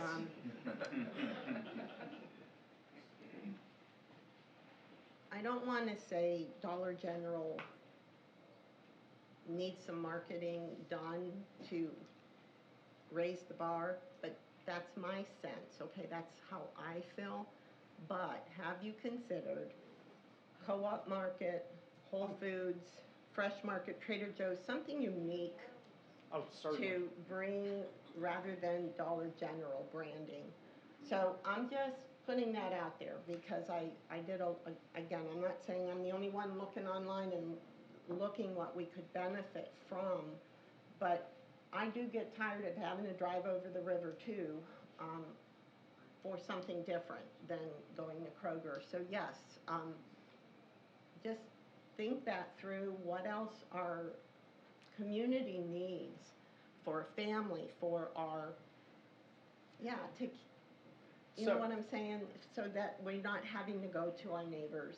Oh, certainly. You know this. It would, and probably the greatest thing would be if we could have a small town market an independent, market, that would be awesome. That's not a done deal. We Because had I it- know you talked about a European theme, and I think of fresh eggs, fresh Yes. produce, fresh Oh. from our growers, our people, you know, here in Arkansas. Yeah, I don't want to have to drive all the way to Conway to get my eggs. Just saying. No. I'll be done. No, certainly. I know this isn't the time, so, but thank you.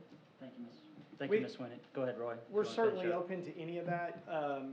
I think with the support that the city had last week, there was a group of citizens and part of city staff that went down to a conference last week.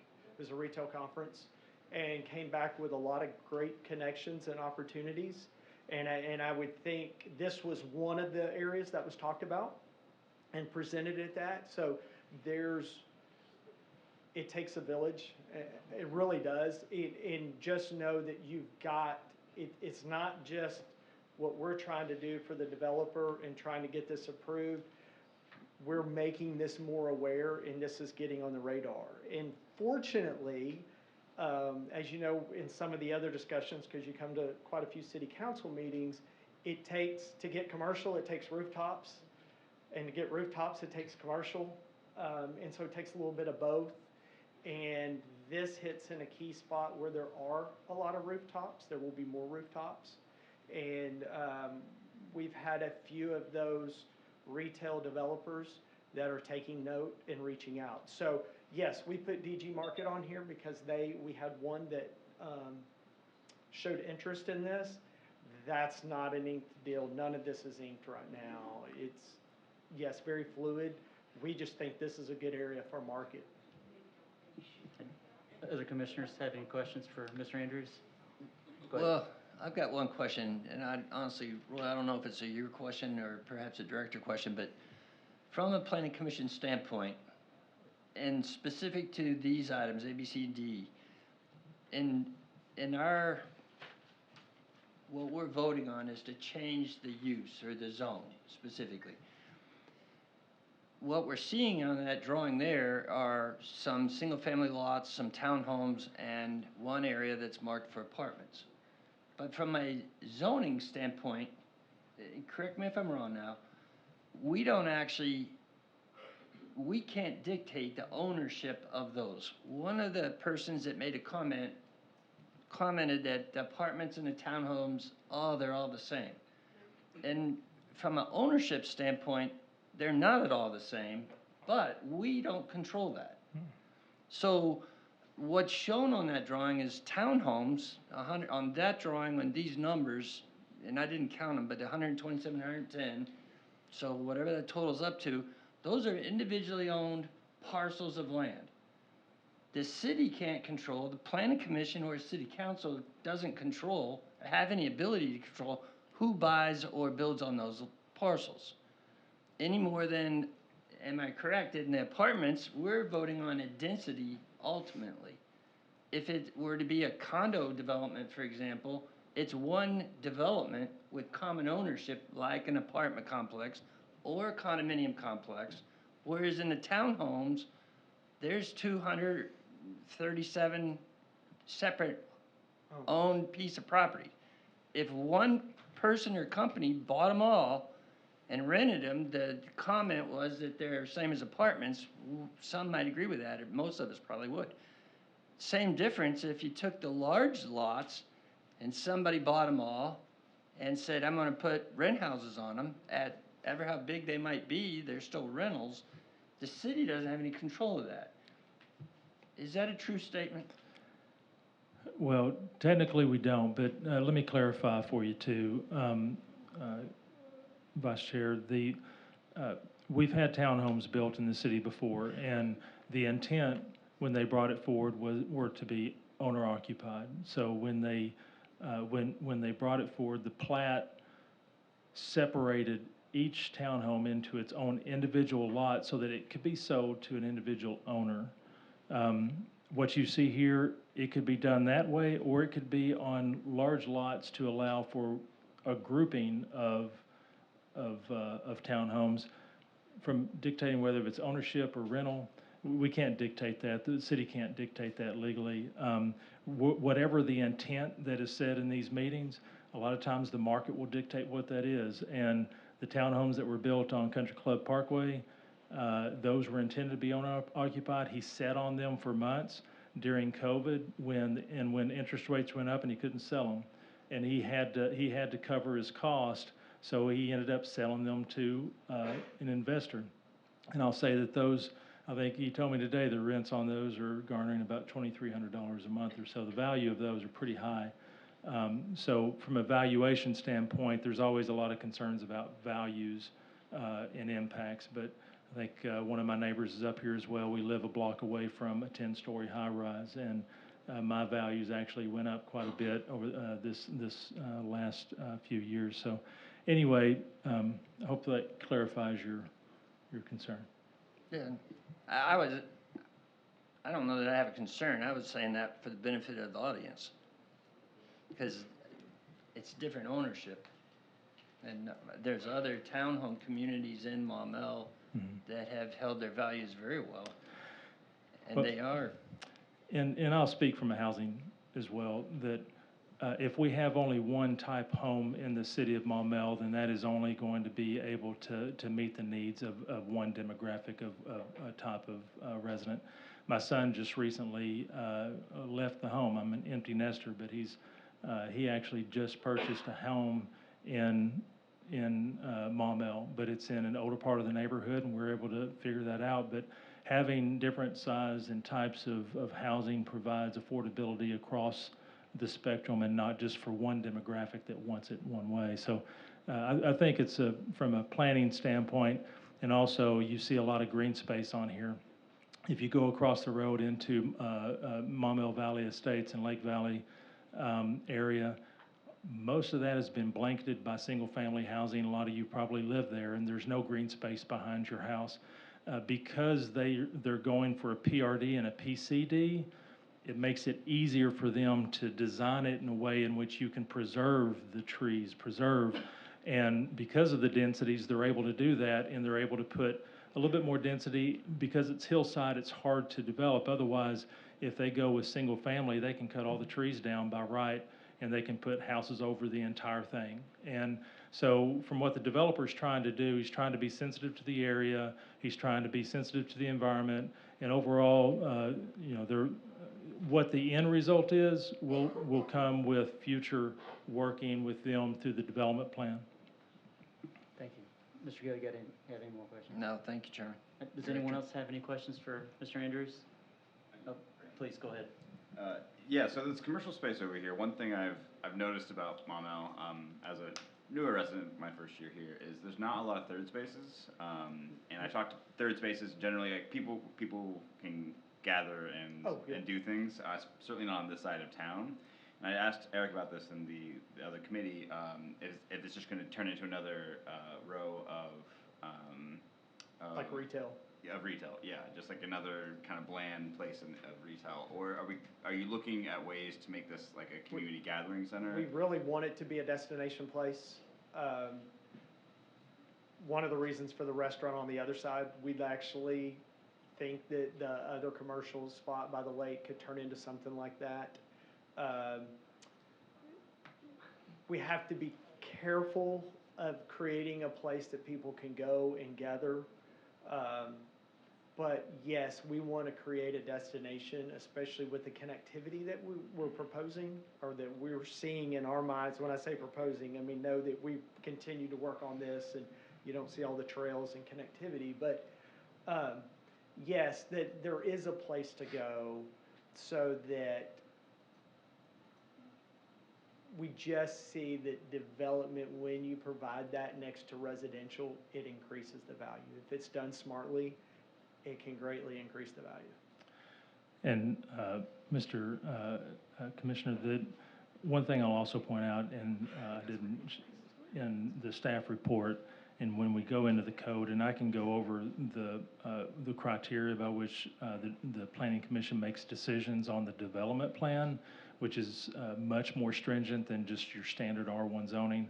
But in my recommendation, number 5, the final final PRD and PCD plan shall include buffering, transition open space, and site design measures consistent with the purpose of plan districts and the city's goal of avoiding uncoordinated freestanding commercial along thoroughfares. And that's really what you're talking about.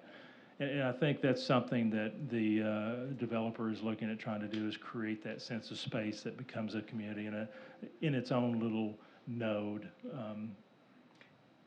Truly, you know, like we talked about in the previous meeting, just kind of the basis why it's Sienna Ridge and trying to create that destination space, like DeVoe Bend, being able to have a place that you can go and be on the bayou and kayak, like I mentioned on Stone Canyon, having a bike park.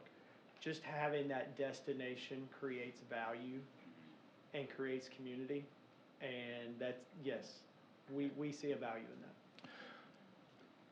You good, Mr. Gates? Commissioner Gates? Anyone else have questions? Commissioner Nance? I do, and this may be for Roy, maybe for Scott, and it got addressed a little bit, but I realize, of course, we're not voting on the plan itself, but obviously the zoning is very closely tied to that. What was, and I understand the thinking of having a market and the restaurant on the lake and all of that, but it seems to me like we may be missing an opportunity to have cafes and those types of things kind of lining this extension of Millwood. Is there a reason that was that considered, I guess, and is there a reason why a clump at the end rather than a line along there, especially as we're talking about, you know, drawing into the city center and so forth? Any thoughts on that? Yes, part of that is due to topography and grade, and just looking at what kind of a utility and a connectivity point. What we're trying to do, if you notice, there's very few connections to Millwood the new Millwood as it passes through all the way to Odom. We're trying to do that to pull traffic off of the road, off of the main road. We're also trying to not create another kind of town center where you have driveway after driveway after driveway. So that's why we clumped down by the lake to help create that destination and make it kind of more walkable. I don't disagree with what you're saying, but it also gives the different communities a chance to have those buffers and not be around, not where you're buying a house back up to the backside of that. And we create that node, and they're kind of pockets. I can certainly understand that. The concept that was briefly mentioned about like your first floor, small commercial, and what about, how does that factor in? Because again, it seems to me, and especially when this is inspired by an Italian setting and so forth, that's a very typical sort of setup. And it does reduce traffic because you'd have a lot of foot traffic to those buildings when you can run downstairs and go to the restaurant or go to buy your fresh bread or whatever the case may be. We would love to look at something like that, more of a mixed use. Not saying that couldn't happen, and that was kind of brought up before about commercial PCD versus PRD and having that in there. You would have to have the residential on the second floor, not on the first floor. If we had a developer or somebody that we thought we could work that through and make that work, we would certainly entertain that. I mean, that's not beyond the capability there. Just as we've looked at that on other projects around the city, until you get to a certain size square footage, which starts to kind of overpower this area size-wise, the numbers don't work out. It's not affordable. Okay. And we would rather see the style be a certain style first before we push that. But I don't disagree if we can make it work. Okay. Thank you. Very good. And I'd like to also clarify something somebody had mentioned about the timing, and I should have mentioned this earlier as well. The reason for the process, for the way that we're hearing these actions from master street plan to zoning to development plan, this zoning action, which is just a recommendation which has to go to city council, they're the final decision makers on that. It takes 3 readings, which means we're in February, so that means it wouldn't start till mid-March. So the third reading would be the End of April. second reading in April, right? Yes. So if the development plan comes next month in, is that In April? March. I Yeah. guess the, Technically, it can't yeah. come until. Normally, the timing on these is that the zoning and the development plan that we hear would end up at the same action at city council, which means that it gives time for the city council to talk about the zoning while the development design is coming through planning commission, and we can have these conversations. And then it gets to the city council. Again, both the development plan and the zoning are all recommendations from this body. The city council makes the decision. Oh, don't. That's what happened. Kicking us out. Past time. John's timer went off. So, of course, we have run zoning actions concurrently with development plans. But what happens is when it gets to city council, then it ends up having to be deferred until the full zoning action gets to the end. So it's one of those things where, from a timing standpoint, this is how it works more smoothly through the process. And then the city council, if they want to make adjustments, then they can send it back to the planning commission and we can go back through the process again. Thank you, Mr. Grummer. Any more questions for Mr. Andrews? Thank you, Mr. Andrews. Appreciate your time.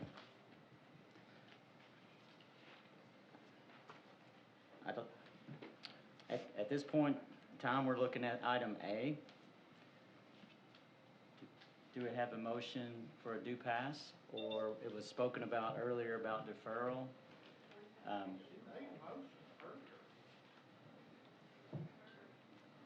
She didn't make a motion and it wasn't seconded. At this time, she has the opportunity to make this motion now. Mr. Chair, I'd like to make a motion to defer item LUSE-26-1 Sienna Ridge Land Use Map Amendment to allow further discussion with our developers and engineers and any other comments that we need to include to just again, it's a deferral of 1 month to gather some more information. So in clarification, on your motion, I'm hearing you saying that you're requesting a deferral of the action for more information to the month of March, which meeting specifically would be,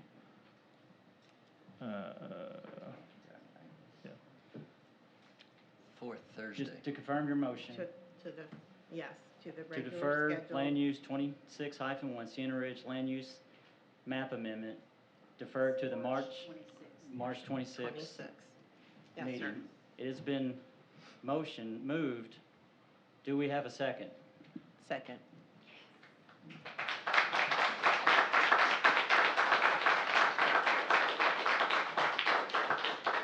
We have a motion and a second to defer Land Use 26-1 Sienna Ridge Land Use Map Amendment. Any discussion on that motion? Commissioner Nance. Gates. That's okay. Would this also move the question to, for the city council meeting? Would they start their first reading? Would they wait on us? no, so this would stay here with planning commission for further discussion before it goes to city council on the zoning, which is in front of you. Or right now, this is land use, and then if the land use, is deferred, then you would need to make a motion to defer the rezoning because that wouldn't be able to go through. Okay, thank you for clarification. Thank you, Commissioner Gates. Chairman, I guess a question in response to what would happen between now and then if we defer this a month for more information. My sense is that the information is going to come from their community meeting, which frankly is not going to occur until they can go forward with their plan. So just as a practical matter, what are we going to learn that we're not going to learn until that community meeting? I would hope that community meeting occurs before to help settle allow additional discussion. I know that's unusual to our process, but based on the impact of our community and those in attendance, I think I would respectfully request that we have a public meeting prior to, so that we can get some more opinion and make good decision-making. Thank you. You don't have anything further? I'd like to request the applicant's representative to come up and see if, and there's a motion to defer this 30 days. Well, in clarification, from a legal standpoint,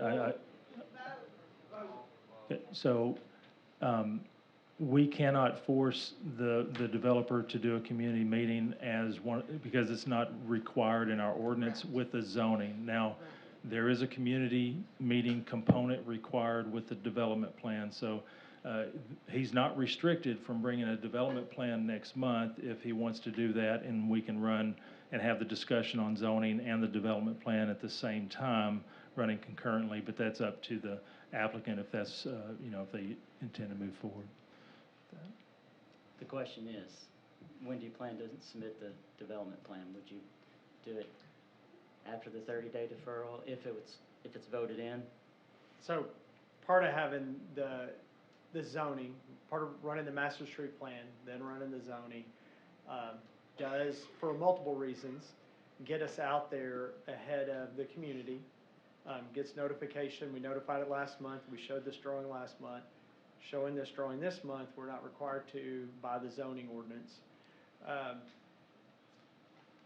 To get to the PRD and create those documents, for a development this big is expensive.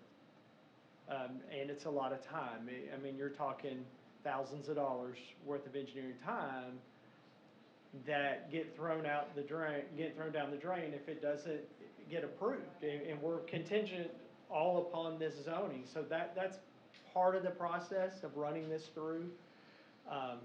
Not only to give people time to hear about it, because not everybody pays attention, I get it. And they don't know that they can sign up online and get a notification every month.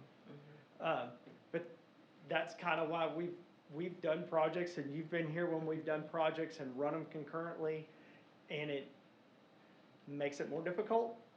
So we're trying to do this to spread it out. This is really a big development. I would be hesitant to spend that money and time contingent upon not being able to even move forward on the zoning, because then I throw all that out. You got a recipe for biscuit. All right. Hey, 1 second. We're going to have order. We're going to have order here. Does any other commissioners have a question for Mr. Andrews? I don't have a question for Mr. Andrews. I'm sorry. Thank you very much. Go ahead, Commissioner Gill. Commissioner Winnick, your motion we're only talking about the land use amendment, item number A. I'm going to guess that you would have the same motion for B, C, and D. Would that be correct? It would, and based on our process, without Andrew here, I'm concerned about changing the process to get more feedback. So I might move now to rescind that motion, because I do not want to go against our legal process. Well, one point of order on that one. Once a motion has been presented, we must vote on it. Okay, but just so, without Andrew here, in that request, it was again to gather more information, but I truly understand where our public meeting is held to gather that information. I guess I was just trying to be considerate to have, again, more time, more input, not to add additional burden to the developer either. Thank you, Commissioner. Again. Mr. Chair, question, since she's already put that out there and we're going to vote on it, is part of that they will have to have a community meeting ahead of time, or can this just be information gathering, which would allow them time to start working on their petition and whatever else they're wanting to do, give them 30 additional days? Do we have to have the community meeting with her motion as is ahead of time? Because I'm worried about the legal framework. I'll have to defer that. Ahead of time of, Well, she wanted to defer it 30 days, and my point was, in the motion, did she specify that we had to have a community meeting? I think her intent was trying to have a community meeting. It wasn't in the motion that I recall, but. The intent was, again, to garner more input from the community. Because I but was just. Correct. I'm Tracy trying. asked what we could get from it, and my only thought was if it was deferred 30 days, there doesn't have to be a community meeting, but it could also give them 30 days they requested. One thing that we have to do in this situation is protect the applicant and their rights. If the ordinance requires a community meeting, they shall have a community meeting. If they are not required to, I don't believe it's in our jurisdiction to force a community meeting Correct. upon them. So. But can I make a comment? Please go ahead, Mr. Anderson. You're correct. You're all correct on the not requiring for the meeting, but yes, it would give an additional 30 days for the neighborhood to talk and discuss. And if we can try to get a meeting, the problem I run into is to schedule a meeting, I have to give 14 days notice, and then to give the 14 days notice, and then I run up against the time frame on that. But yes, it does give 30 additional days, plus our next meeting in 2 weeks for the Blue Room meeting. It would give time for y'all to ask additional questions. The community can come and listen, and if we're going to come and listen, I would vote that we have it in here so we have more room. But it would also give them another chance next month to come to the meeting as well. So yes, even if we couldn't have an additional community meeting, they would get another chance to voice their concern prior to going to planning or city council. Yes. Well, and I think the concerns have been very well voiced. You know, I don't think it's going to be beneficial to the process to go back through the same people. I think it's been well recorded in this meeting. I think the question is going to be is how to proceed in the most efficient manner that makes sure that the people's voices are heard and that we're working with it.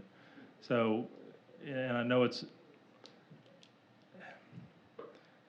the community meeting is tied with the development plan, so the question is going to be when they bring the development plan forward and schedule that community meeting. So I guess my question is, and with the understanding that next month is March and the application deadline for the development plan is next Thursday, are you prepared to submit your development plan? No. Okay, so technically,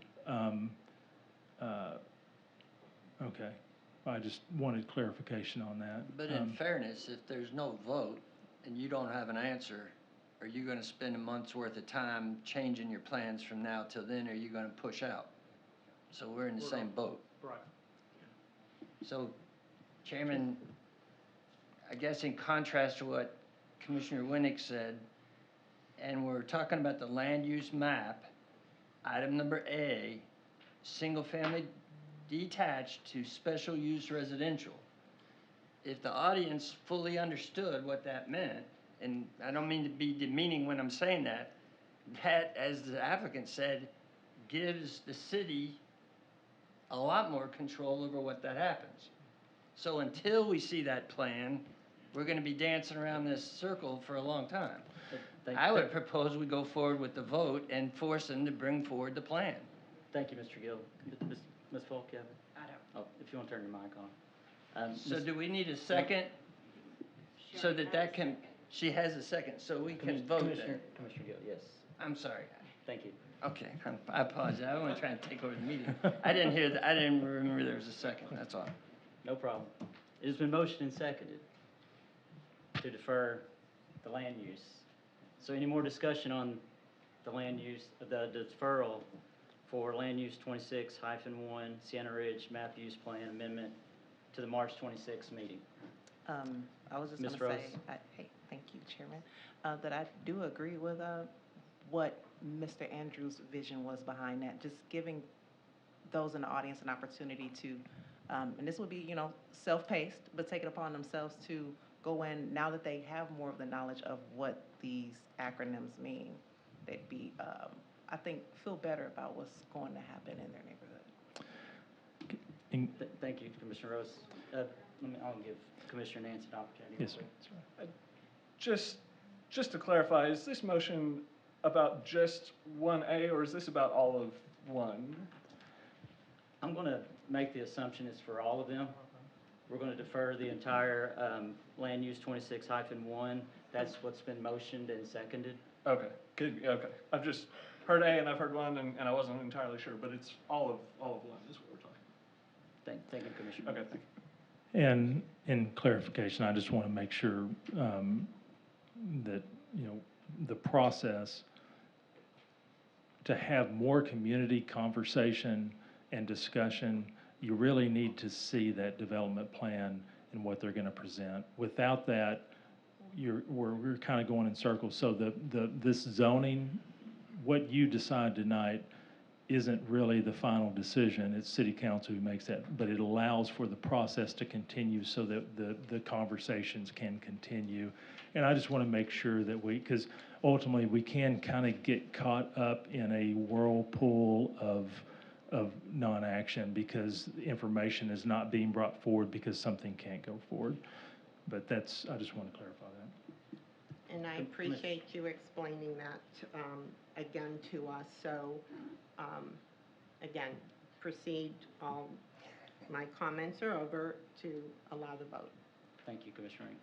Do we have any more discussion upon the question of deferral to the 26th? No, we do not. I want to put this forth to a vote. It's going to be a roll call vote.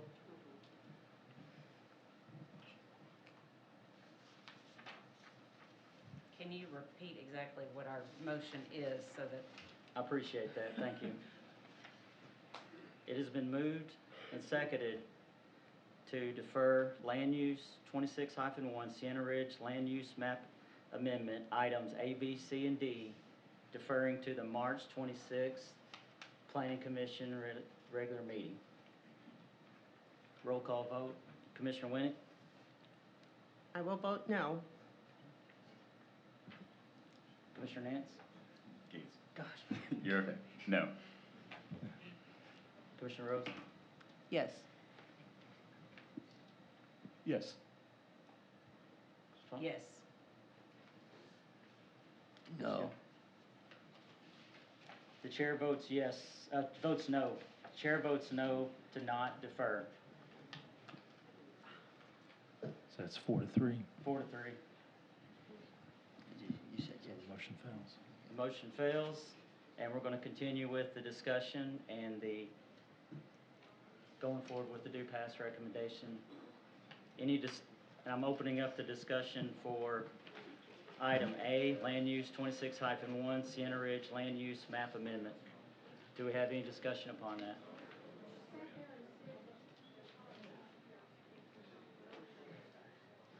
If we do not have any discussion on item A, do we have a motion for item A only? I'll make the motion for do pass LUSE-21-1 Sienna Ridge Land Use Map Amendment, item A. We're at B now, right? We're at A. The deferral. Oh, okay, the deferral one. For a motion to suggest a do pass, propose amendment A to the master use plan map from single family development to special use residential. Contingent upon city staff, engineering, and further planning commission comments. It has been moved, a do pass recommendation of land use 26-1 Sienna Ridge land use map amendment, proposed amendment to the master land use map for item A. Is there a second? Second. It has been moved and seconded for land use 26-1 Sienna Ridge Land Use Map Amendment, proposed amendment to the master land use map SFD to special use residential. Is there any discussion upon that? Okay. Without discussion, we're going to place this to a vote. All in favor of proposed amendment land use 26-1 Sienna Ridge Land Use Map Amendment, proposed amendment to the master land use map SFD to SUR, say yes. Yes. Opposed, say no. No. No. Oh, I'm sorry. No. Okay. No. Can, No. do we have, It's 5-2. okay. The motion passes with 5-2. No. You got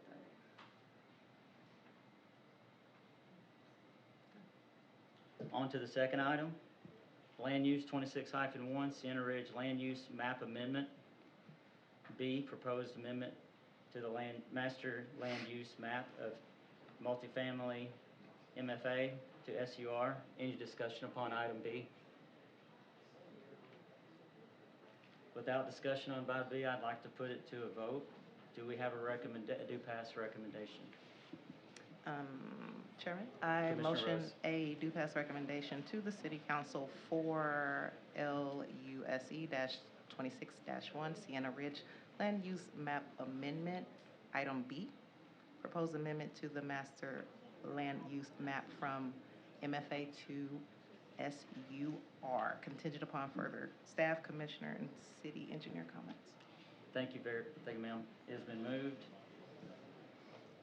A do pass recommendation to the City Council of Land Use 26-1 Sienna Ridge Land Use Map Amendment, proposed amendment to the master land use map from MFA to SUR. Do we have a second? Second. It has been moved and seconded. A do pass recommendation to Land Use 26-1 Sienna Ridge Land Use Map Amendment, proposed amendment to the master land use map from MFA to SUR. Any discussion on this item? Without discussion, the chair would recommend a motion, a do pass. Oh, I'm voting on it now. Thank you guys for doing this with me. Okay. You're doing good. You're doing a great job. I'd like, all in favor, I'm going to put this to a vote. All in favor for land use 26-1 Sienna Ridge Land Use Map Amendment, proposed amendment to the master land use map from MFA to SUR, say yes. Yes. All against, say no. No. So is that 3 against? Okay. And me. I'm going to roll call vote on this one again. Yeah, roll call vote. Commissioner Winnick? No. Mr. Gates? Yes. Commissioner Rose? No. Commissioner Nance? No. Commissioner Polk? Yes. And I'm a yes. Commissioner Gill, yes. Chair votes yes. Passes 4-3.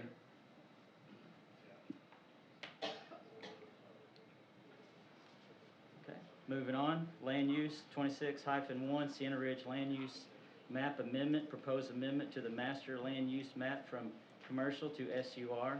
Any discussion upon that? Chairman, Yes. I guess Commissioner I'd like to Gill. point out that it seemed to me like many of the comments that were tonight were specific to this item, item C. And it's a change from that commercial node up there at the top northwest corner from commercial to special use because it was allowing apartments. So that's my only point out. Thank you, Vice Chair. Any more discussion upon that item? The chair would like to request a motion, a do pass recommendation to the City Council. Commissioner Rose? Chairman Jones, I motion a do pass recommendation to the City Council for item LUSE-26-1 Sienna Ridge Land Use Map Amendment, item C, proposed amendment to the master land use map from COMM to SUR.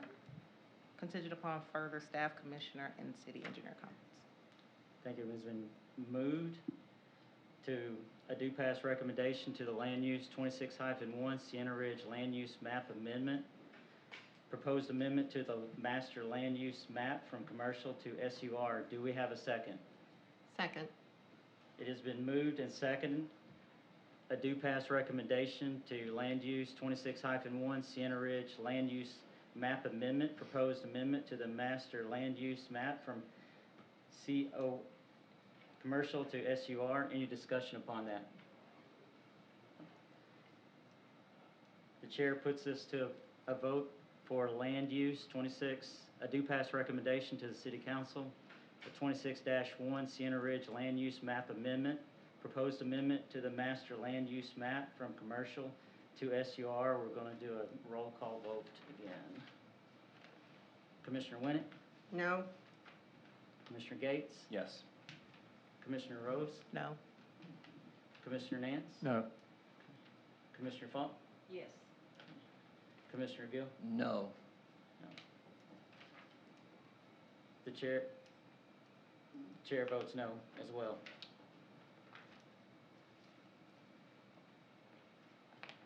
Motion fails. It's not a do pass recommendation to the city council of item C, changing commercial to SUR. The last item in this land use plan, proposed amendment to master land use map, SFD to SUC. Any discussion on that matter? Without discussion, the chair will entertain a motion. Chairman Jones, I motion a do pass recommendation to the city council for item LUS-26-1 Sienna Ridge Land Use Map Amendment. Item D, proposed amendment to the master land use map from SFD to SUC, contingent upon further staff, commissioner, and city engineer comments. Thank you very much. It has been moved to do pass recommendation of land use 26-C Sienna Ridge Land Use Map Amendment. Item D, proposed amendment to the master land use map from SFD to SUC. Is there a second? Second. It has been moved and seconded, a do pass recommendation to 26-1 Sienna Ridge Land Use Map Amendment. Proposed amendment to the master land use map from SFD to SUC. Any discussion on that matter? Since there's no discussion, the chair would entertain a motion. I'm sorry. We're going to vote on this now. The chair would like to put this motion to a vote. Land use 26-1 Sienna Ridge Land Use Map Amendment.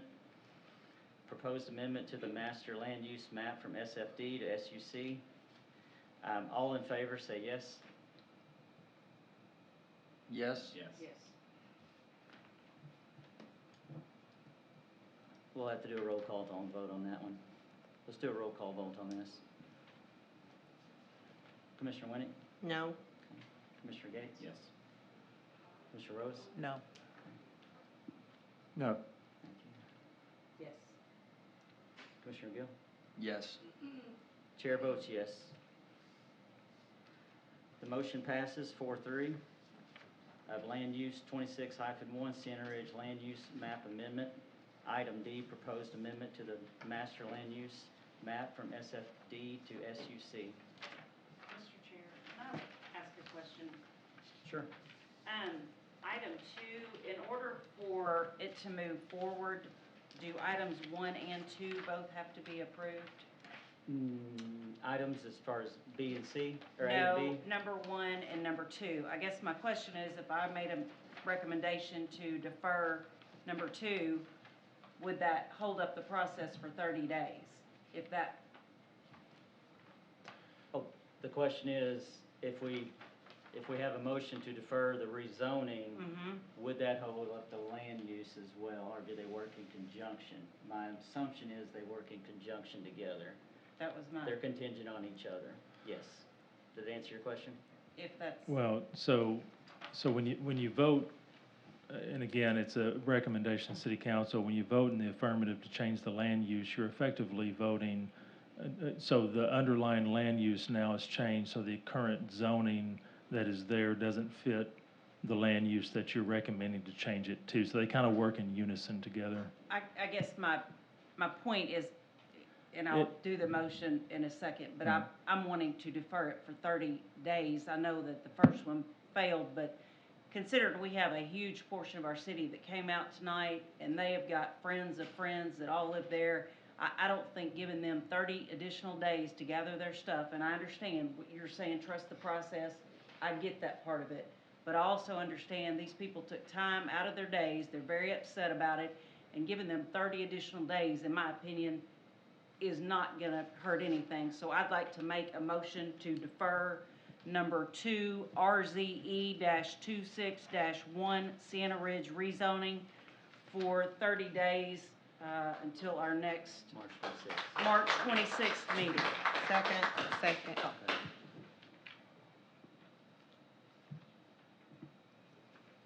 Let's open up the discussion for rezoning 26-1. It has Made been a moved. motion. It has been moved to defer rezoning 26-1, Sienna Ridge rezoning to the March 26th meeting, and it's been seconded. Any discussion upon that motion? Since there's no discussion upon that motion, the chair will put forth the question of deferral of rezoning 26-1, Sienna Ridge rezoning to the March 26th meeting. We'll do a roll call vote on this one as well.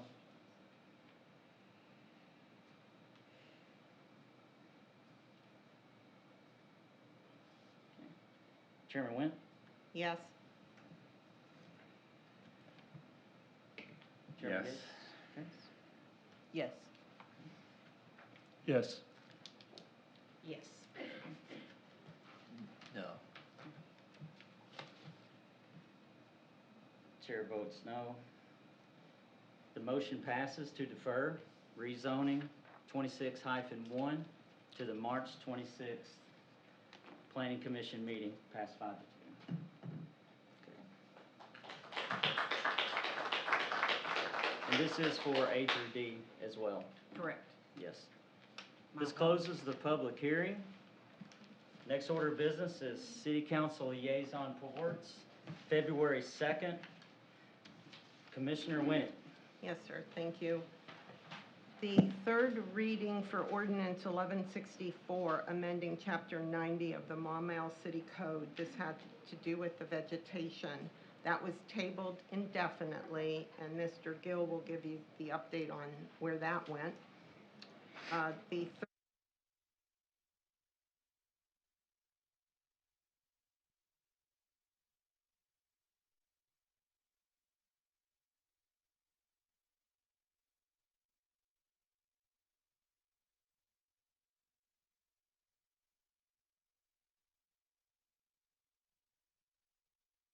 One second. I'm sorry, our system shut down.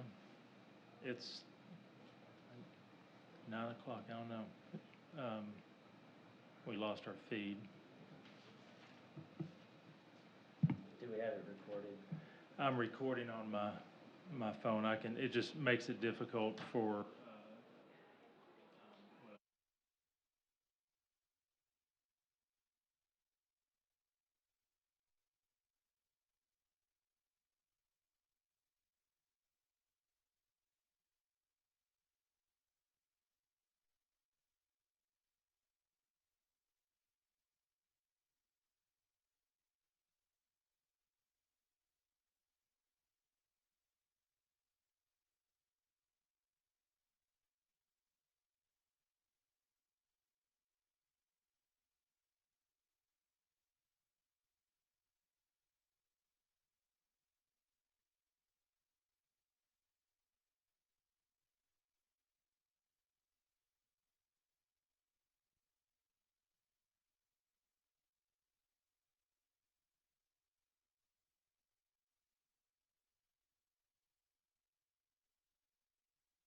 curb cut, that passed.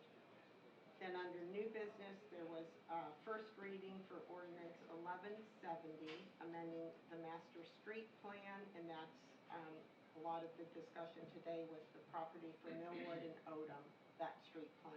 So that was the first reading. That was it, sir. Thank you, Commissioner. That was a long one. February 17th, Vice Chair Gill.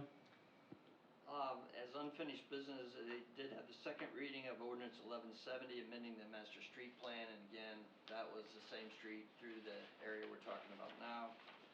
In addition, they had the first reading of ordinance 1171, amending the city code. That was the vegetation code that was precipitated by the development along the boulevard. In addition, that was just the first reading. There was actually a motion made by one of the council members to move forward the second and third reading and take a vote. And that was, it was stated that because there were two council members not present, their votes would be a negative, and therefore it couldn't pass regardless, so they withdrew the motion and proceeded on. So it will, I guess by now it had the second reading, whoever had the next meeting. That's it. Or it hadn't come yet then, Yeah, okay. It'll be next week. Hey Tracy, my only comment for the team would be to go out and read that ordinance. It's, Yeah. we went and approached, our attorney. The way it's written now, you'll better understand it, because the strikeout for commercial is there now. So, read it, read through it, Effectively, what council made clear was eliminated it, yeah. the setback for the vegetation was originally 50 feet. We had proposed it as a commission to 25 feet, and the council actually removed it, so it's 0 feet. Just as a point.